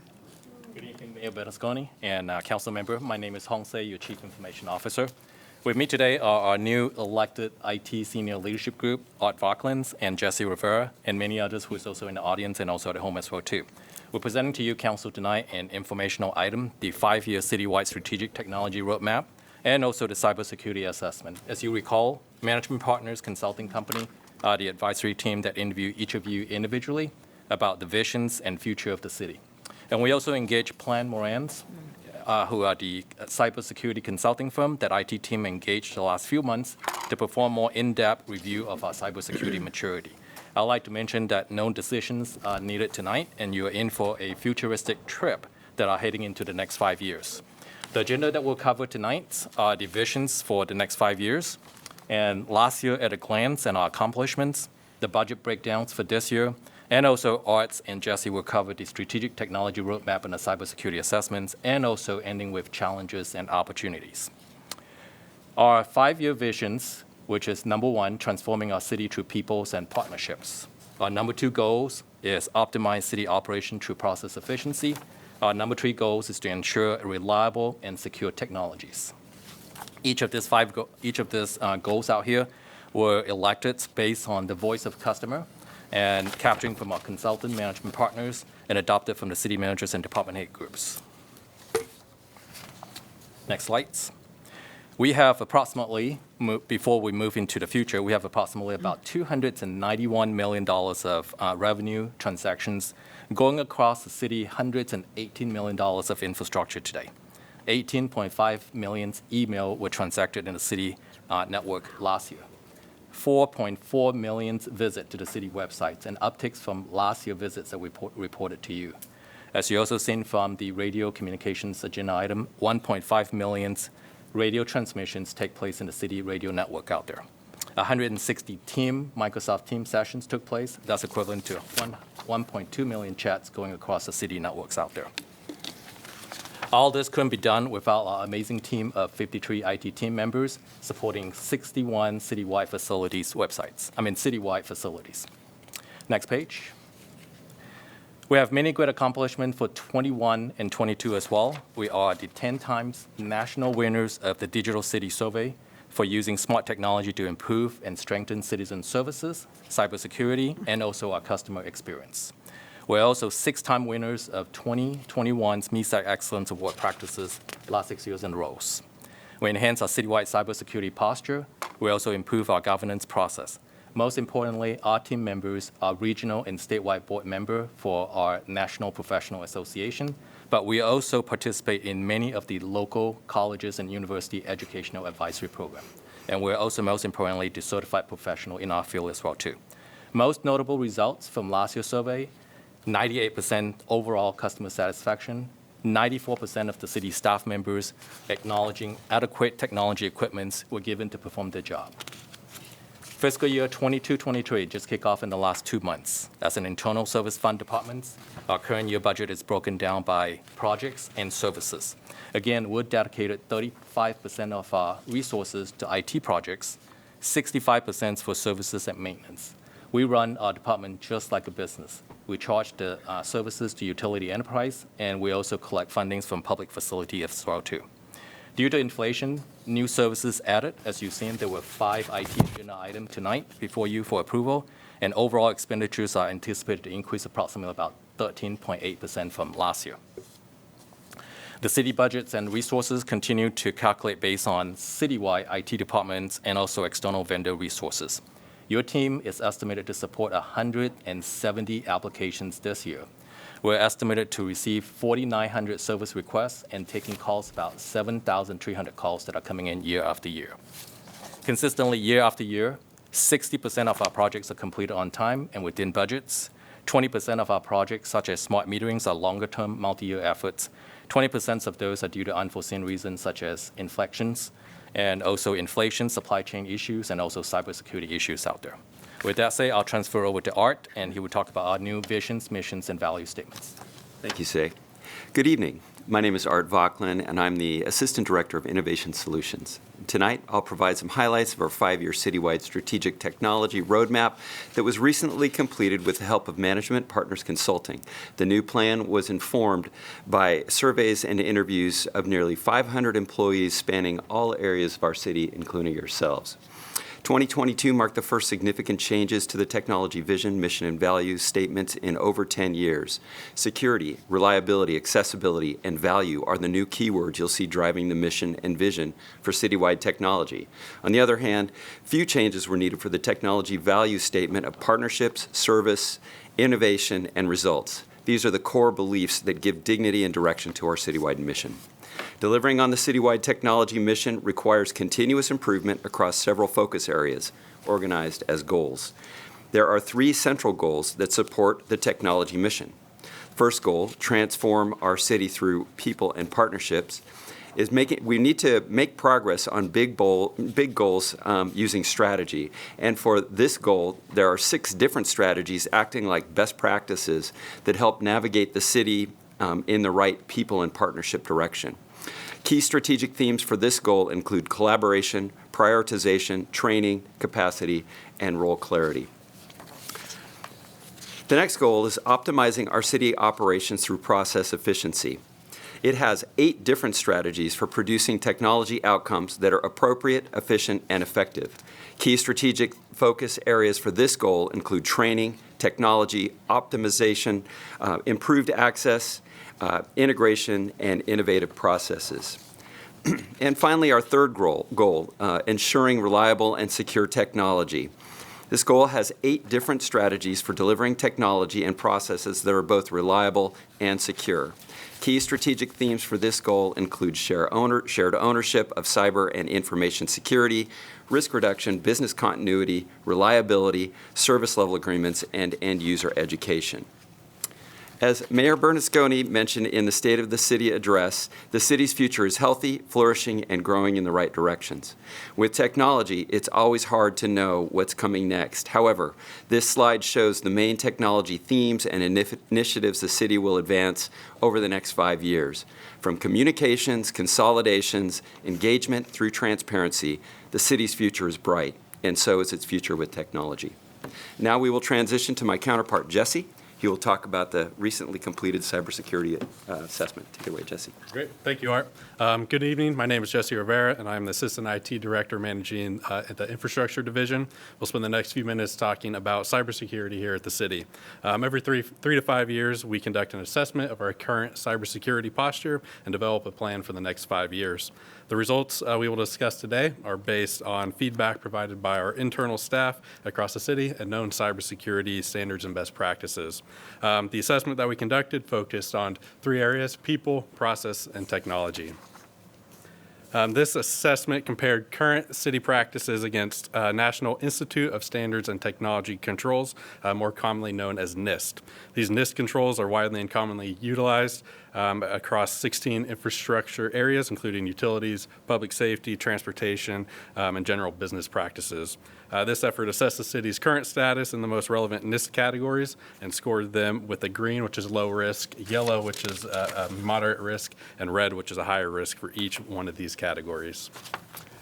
Here you could see an overview of the assigned ratings for each of the main categories, as well as some areas for improvement that will guide us for the next 5 years. Some key improvement areas include the continuous review and improvement of policies and procedures, standardization of tools across the organization, and increased utilization of our monitoring system. The overall grade we received from the vendor was equivalent to a B, which is the same grade as 5 years ago. A critical part of this effort is defining a plan for security-related efforts for the next 5 years. Here you'll see, if you can go to the next slide, please, efforts identified for the next 12 months.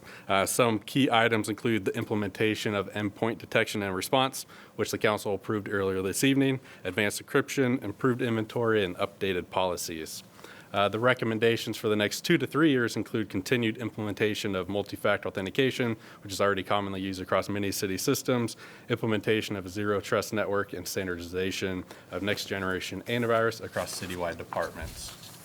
And finally, the recommendation for the final 4 to 5 years is the complete adoption of the NIST security framework, which is the gold standard for cybersecurity in an organization such as ours. With that, I'll hand it back to Say.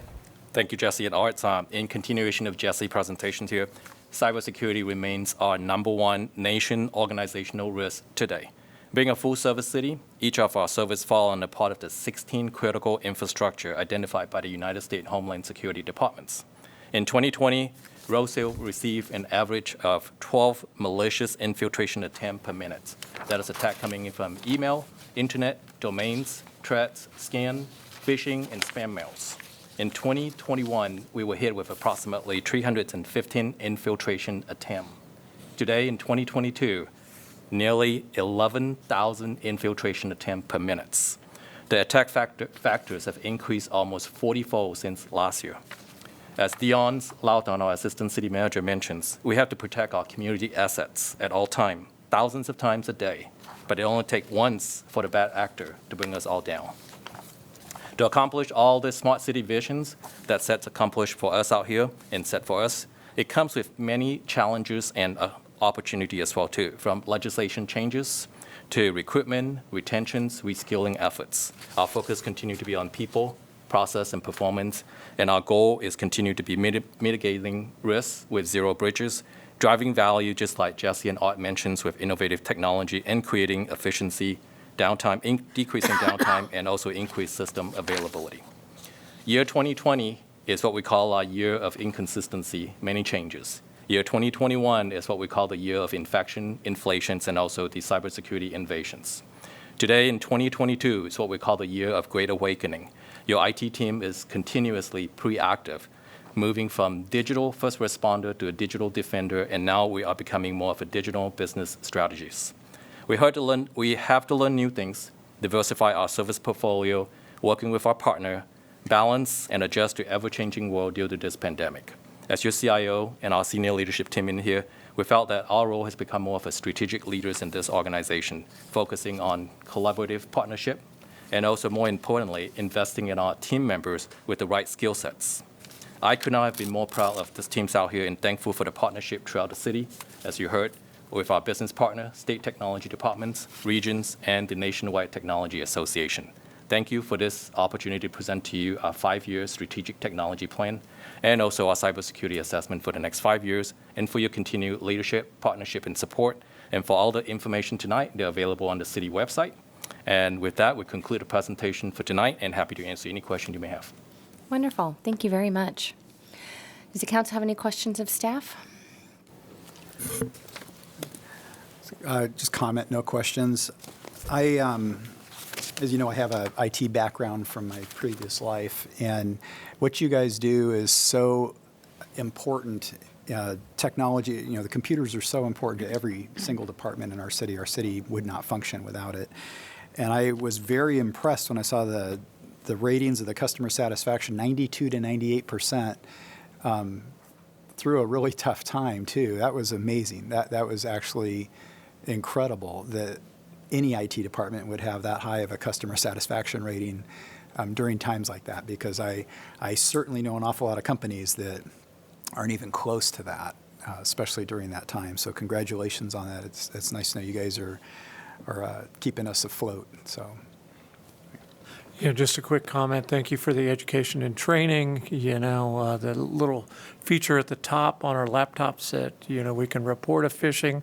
It's not on my phone, but yeah, I got one of those today. Mayor Bernasconi wanted some help, right? I got that too. But no, thank you. I mean, because, the first thing I do is go look at the address and I'm going, that's not her address. So yeah, thank you very much for that, because it does take constant vigilance, so. When I need help, I'll call you. That's what you figured you would. Yeah, I don't know. And I like the training too. It's a constant reminder. I've heard people from different organizations when they're just saying that they just got a cyber attacked and how hard it was. It was a big organization to have to go through it, and they're worried about being ransomed and all these crazy things. And it's not easy. And so what you do is really so high tech that you keep us safe. And keep our organization, our utilities, our whole city in a better light so that we can actually function. So thank you. Yes, thank you for your presentation. It would be easy for us to not hear from you for a while because you're always behind the scenes making everything else run really well. So it's important that we see everything that you're doing because you have your hands in every single department. And as we heard, technology is just increasing every minute, every day of how we use it. So if the council doesn't have any other comments or questions, I'll open up to public comment and see if anyone would like to comment on this item. It is information only, so we won't be taking any action.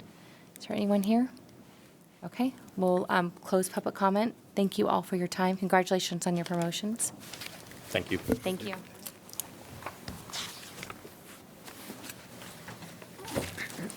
Okay, and we have item 9.1, which is a citywide customer relation management, a CRM project, contract, purchase agreement, and budget adjustment. We have our Chief Information Officer here again, Hong Se. Thank you. Good evening again, Mayor Bernasconi and council members. My name is Hong Se again, and your Chief Information Officer. With me today is Melissa Hernandez, our IT Business System Analyst, who is also managing the CRM project today. Tonight, we're presenting to the City Council the resolution to proceed with this CRM project, also known as Customer Relationship Management. First, what is a CRM? A CRM stands for, again, Customer Relationship Management. It is a process, a program, and also a system itself in which our organization, our city, that will be interacting with our customer and citizens and as well as the community digitally. So what do we need a CRM for? As the city grows, the need for the CRM system to help manage how we handle requests from the citizens and also how we resolve issues were noted by the staff members. The system will allow us to better handle customer service, to also provide data that we can use to identify when we need more staff or area that we need to concentrate on. It also would help us to have a centralized depository of facts, informations, and responses. Especially with the turnover of the city for the past years, it is necessary to have a place where institutional knowledge can be kept in the central locations instead of email, spreadsheets, notes, text, papers, voicemail that goes away that are difficult to find when people leave the organizations. In today's environment, we discover risks that each of the departments track incoming requests differently. Some are tracked in Excel, some are tracked in our city Maximo's work order system. Most importantly, sometimes the request may come in 10 different times, or one staff member may respond the same way to 10 different customers at the same times. Ultimately, this is not the most effective use of the staff time that we have.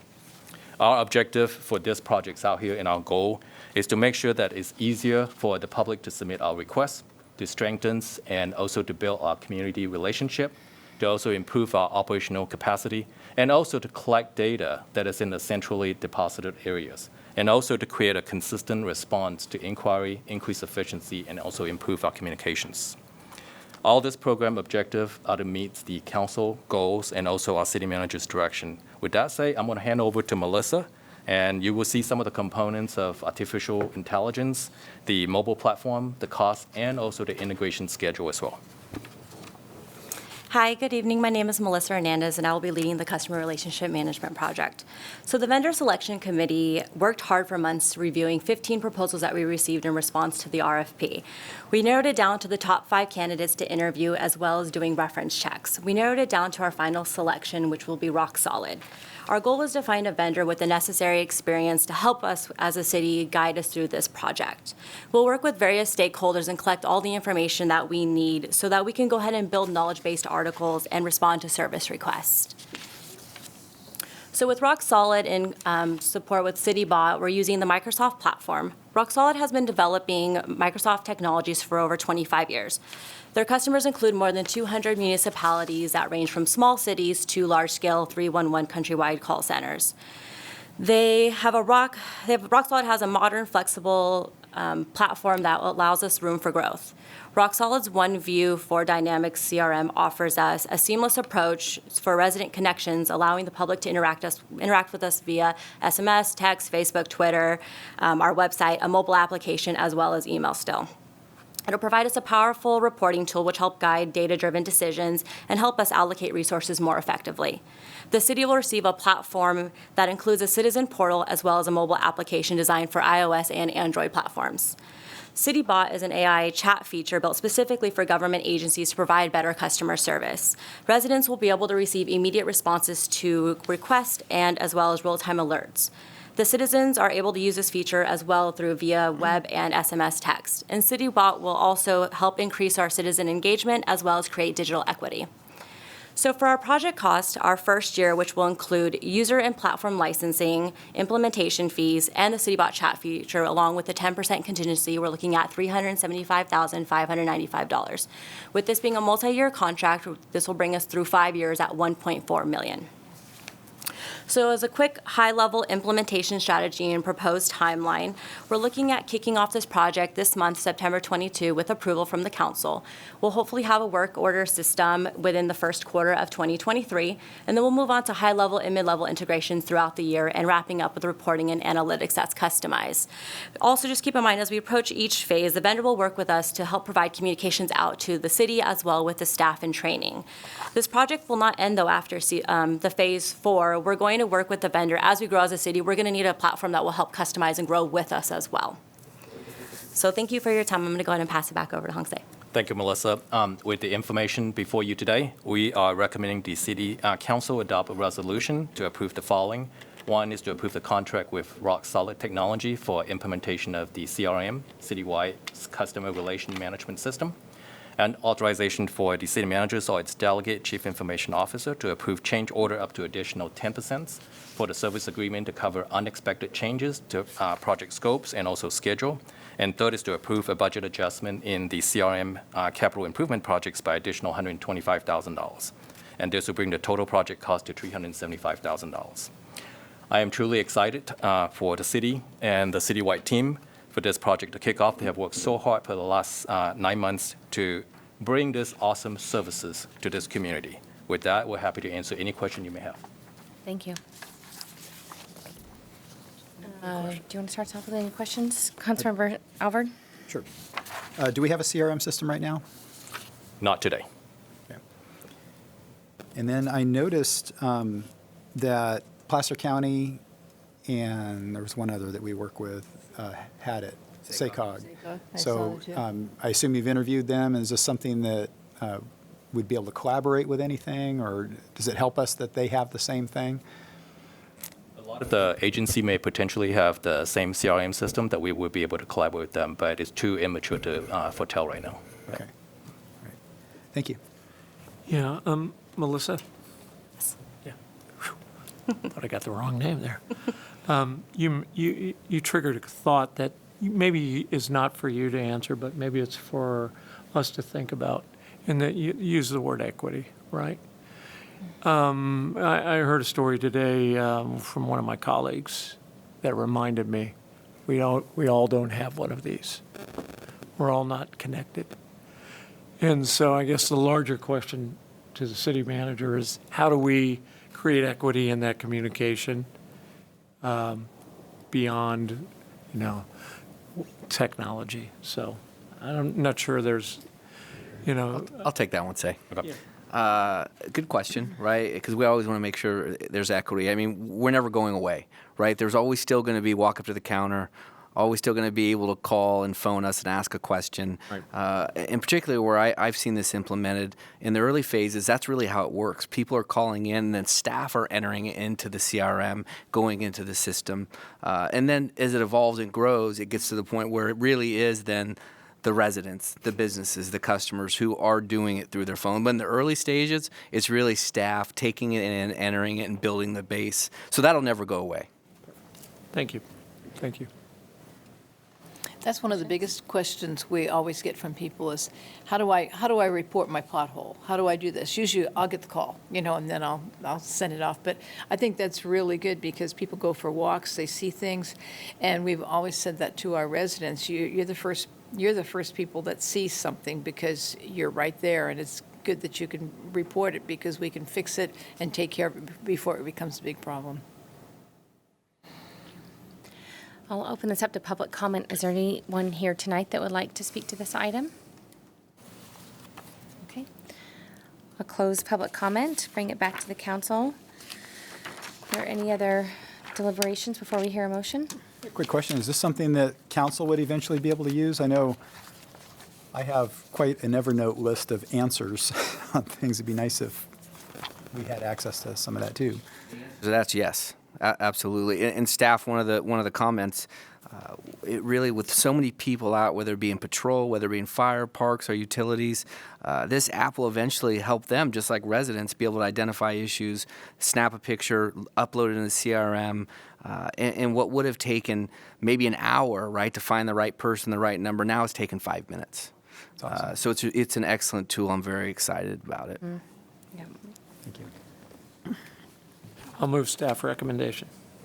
Thank you. So before the council tonight, the city council will consider adopting resolution number 22-340, which is approving a contract purchase agreement by and between the city of Roseville and Rock Solid Technology, Inc., and authorizing the city manager to execute on behalf of the city of Roseville, number 3002485, and adopt ordinance number 6548, authorizing certain amendments to the fiscal year 2022-23 budget, and declaring this ordinance to be immediately effective as an appropriation measure. So moved. Second. Thank you. I've got a motion by Vice Mayor Haldeshelt with a second by Councilmember Rakucci. We'll show our roll call with Vice Mayor Haldeshelt. Yes. Councilmember Elverd. Yes. Councilmember Rakucci. Yes. Mayor Bernasconi. Yes. And again, the record reflect that Councilmember Mendoza has been excused for tonight. Thank you. Okay, we have one last item before us tonight, and that is item 10.1, an unscheduled vacancy for Parks and Recreation Commission. Yes, thank you. So tonight you do have the opportunity to appoint one individual to the Parks and Rec Commission to a term expiring on December 31st, 2022. And from the applications that were received, you have your ballot with the individuals who submitted applications. The first one is Renee Borviak. Second is Casey Mills. Third is Gretchen Montes de Oca. And fourth is Kaisa Williams. So if you could please cast your votes. Public comment first. Thank you. We'll open it up to public comment. Is there anyone here tonight that would like to speak to this item? 10.1? Okay, thanks for the reminder.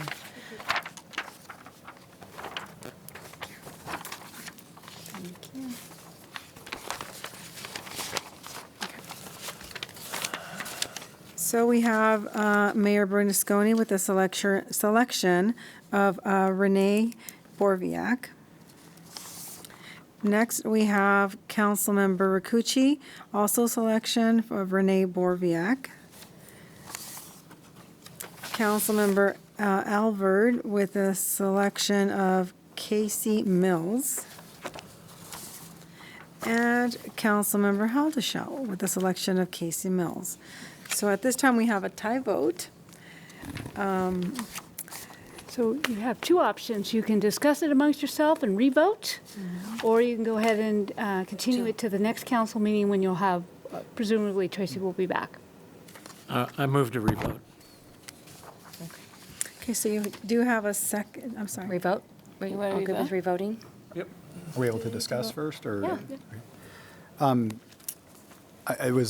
We had some excellent applications, and watching the videos, listening to the, reading the applications also, I had chosen Casey Mills because I thought he had a really good history. He had really good experience, and I know he's been applying for several positions, and there was always an incumbent or something. And I know he's been very patient. I think he's got the right attitude and the right background, and I just encourage you to consider him. Yeah, we're agreeing a lot tonight about things, right? But there's not an applicant on this list after watching their interviews that would be a wrong choice. Okay. So you're comfortable with revoting? Are you comfortable with revoting? We'll revote? Okay. We'll go one more time, and maybe at that point we push it to the next one. Okay, thank you. Thank you. Okay, so we'll start off with Councilmember Rakucci. Selection is for Renee Borviak. Mayor Bernasconi, also selection of Renee Borviak. Councilmember Alvord with a selection of Casey Mills. And Vice Mayor Helderschelt with a selection of Renee Borviak.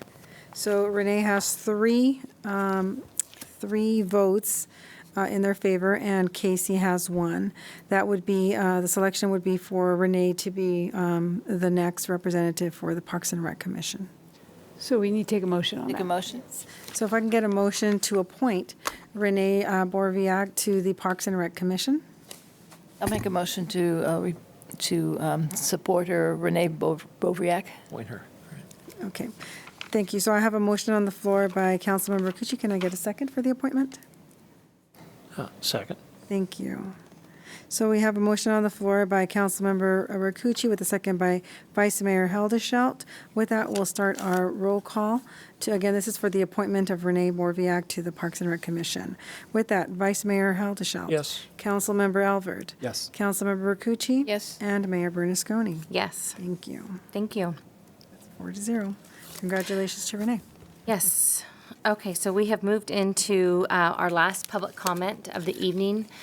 Now is the time for anyone to speak to any item that's not on the agenda. Do we have anyone that you can come forward? Good evening. Hopefully the last one here. I'll not take too much time, but I wanted to give the council something to think about tonight. I'm Mayor Bernasconi, council members. I'm Richard Wuckmer, citizen here of Roseville, resident of District 2. I come here to discuss what I believe is an opportunity for the city of Roseville. And there's a limited window for this city to apply for a federal grant to reinforce Roseville's Safe Routes to Schools program. It encourages kids to walk or ride their bike to school, as well as families. We see that that's not always applied evenly to a lot of places in Roseville, but I think this opportunity can help fix that. The opportunity is for part of the federal government Safe Streets and Roads for All discretionary grant program. It's an 80-20 cost-sharing program that can be used for sidewalks or used to develop an action plan. So it's not just pouring concrete, but also it can pay for the infrastructure, the architecture and planning commissions to develop a plan to pave over or install sidewalks in certain areas. One particular area I've noticed when walking around Roseville is the historic Sierra Vista area that's been talked about earlier today. I've already initiated discussions with the Roseville City Public Works Department as well as the Police Records Department. Those are both required to have the input for the federal grant program, so we'll hopefully be seeing those very soon, that information and feedback. The initial feedback, however, that I received from the Public Works Department was not necessarily, I wouldn't call it good. I was told that sidewalks are not a requirement for the old neighborhoods. And I was told that the few sidewalks that are present near Roseville High School are a result of Works Projects Administration projects from Roseville during the last Great Depression. So, again, I don't see that necessarily as a bad thing. I see it as an opportunity because tonight I come with a solution. One of the 9 evaluation criteria for this grant submission is a resolution or proclamation similar to the 2 that were issued this morning. So, to quote from the grant application, you need to have a high-ranking official or a governing body within the jurisdiction publicly commit to the eventual goal of setting 1 or more targets to achieve significant declines in roadway fatalities and serious injuries by a specific date. This proclamation has to be for the last 5 years. So I think that's a good opportunity for the council here to really speak up about this issue. I've talked with the city clerk. Apparently these proclamations are initiated by council members. So that's a great opportunity for council members to speak out, show their importance of this to the city of Roseville, how much you believe in getting these new roadways taken care of, building up these old neighborhoods and neglected areas within Roseville. I think a proclamation from the city council, working in parallel with the city government, providing the grant programs. I think it will help us meet our shared goals of making Roseville a safer place. So, and also reinvigorate the existing Public Works Department's Safe Routes to Schools program in Roseville. So I thank you for your consideration of that and look forward to seeing a future proclamation for reduced traffic fatalities within Roseville and the money that brings into the community. Thank you. Thank you for your comments. Is there anyone else here tonight that would like to make a comment on any item that's not on the agenda? You can come forward now. If there's none, we'll close public comment and bring it back to the council and staff for any final comments for this evening. Anything from staff? I have nothing. Thank you. No further reports, Mayor. Thank you. Okay. Pauline, you want to kick us off on any final comments? Just a couple things. Just mentioning something that was on our consent calendar that I think the community would like to hear, that we're working on the police department expansion and design service agreement. So we're going to be starting looking at some revamping the police department. Also, Fire Station 8 is in a design assist construction agreement that we did tonight. So we're looking forward to in the future. I want to say near, but it's still going to take about a year or so off. But to have Fire Station 8, which is over by Wood Creek and Blue Oaks. So I think that's pretty exciting. And the temperature has been really warm, and it's supposed to get better. But just in case, I know I've had people who've called my house that have air conditioners or air conditioners that really don't work anymore. And I just want to encourage people, we have a cooling center in Roseville, and it's for everybody. You don't have to be homeless. You can just have an air conditioner that doesn't work anymore. And it's at the downtown Roseville Library. And so it's a nice place to be. It starts at 10 o'clock in the morning till 8 p.m. at night. So if you know somebody who needs that, a few hours in the library might make you feel a lot better than being at home and being hot. Mm-hmm. That's it. Vice Mayor Hadashout? Yeah, one of the aspects of the city that makes it a highly sought-after city is the quality of our professional staff and our water resources agency, probably environmental utilities. Rich is gone, okay. But I saw today quickly that we won an award at the California Public Information Officers, or AQUA Award, for the communications on our water treatment plant out on Barton Road. So, those of you who stuck around get to see me hold up this T-shirt that says "Water is life." And in a drought that we're in right now, we are fortunate to have smart people figuring out how we are going to, how we're going to survive through in the next year. Got a Regional Water Authority meeting tomorrow, a couple other meetings, but, and then I guess I'd be remiss to not say that tonight was probably one of, how to say it? Tonight was democracy and governance in action, and a very gratifying moment to hear from the community and hear from an applicant. So anyway, thank you. Thank you. Councilmember Alvin? We've had some pretty entrepreneurial things happening recently. I think most, if not all of us, attended the GFX event. Was it last week or the week before? We haven't met in a little while. And it was held at the grounds, and it was a really good showcase of business startups in the region, and to show some of the neat technologies, some of the neat things that are happening. And just tonight, we all attended across the street the Venture Lab, which is going to house our Roseville Rising program. And again, this is something that we've looked forward to as far as economic development goes, trying to nurture fledgling businesses that are very creative and very innovative, and trying to help get them started in our city. It'd be fantastic to have some of these become multi-employer, fantastic companies in our city, and this is how you get it done.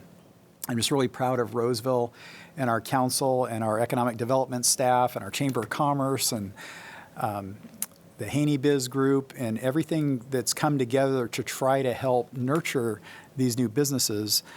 And I'm just wanted to celebrate that tonight, and our mayor gave a good speech tonight over at the event. And it's just exciting to have a city that holds the hands of new businesses like that. So congrats, everybody. Good job. Okay, guess it's my turn.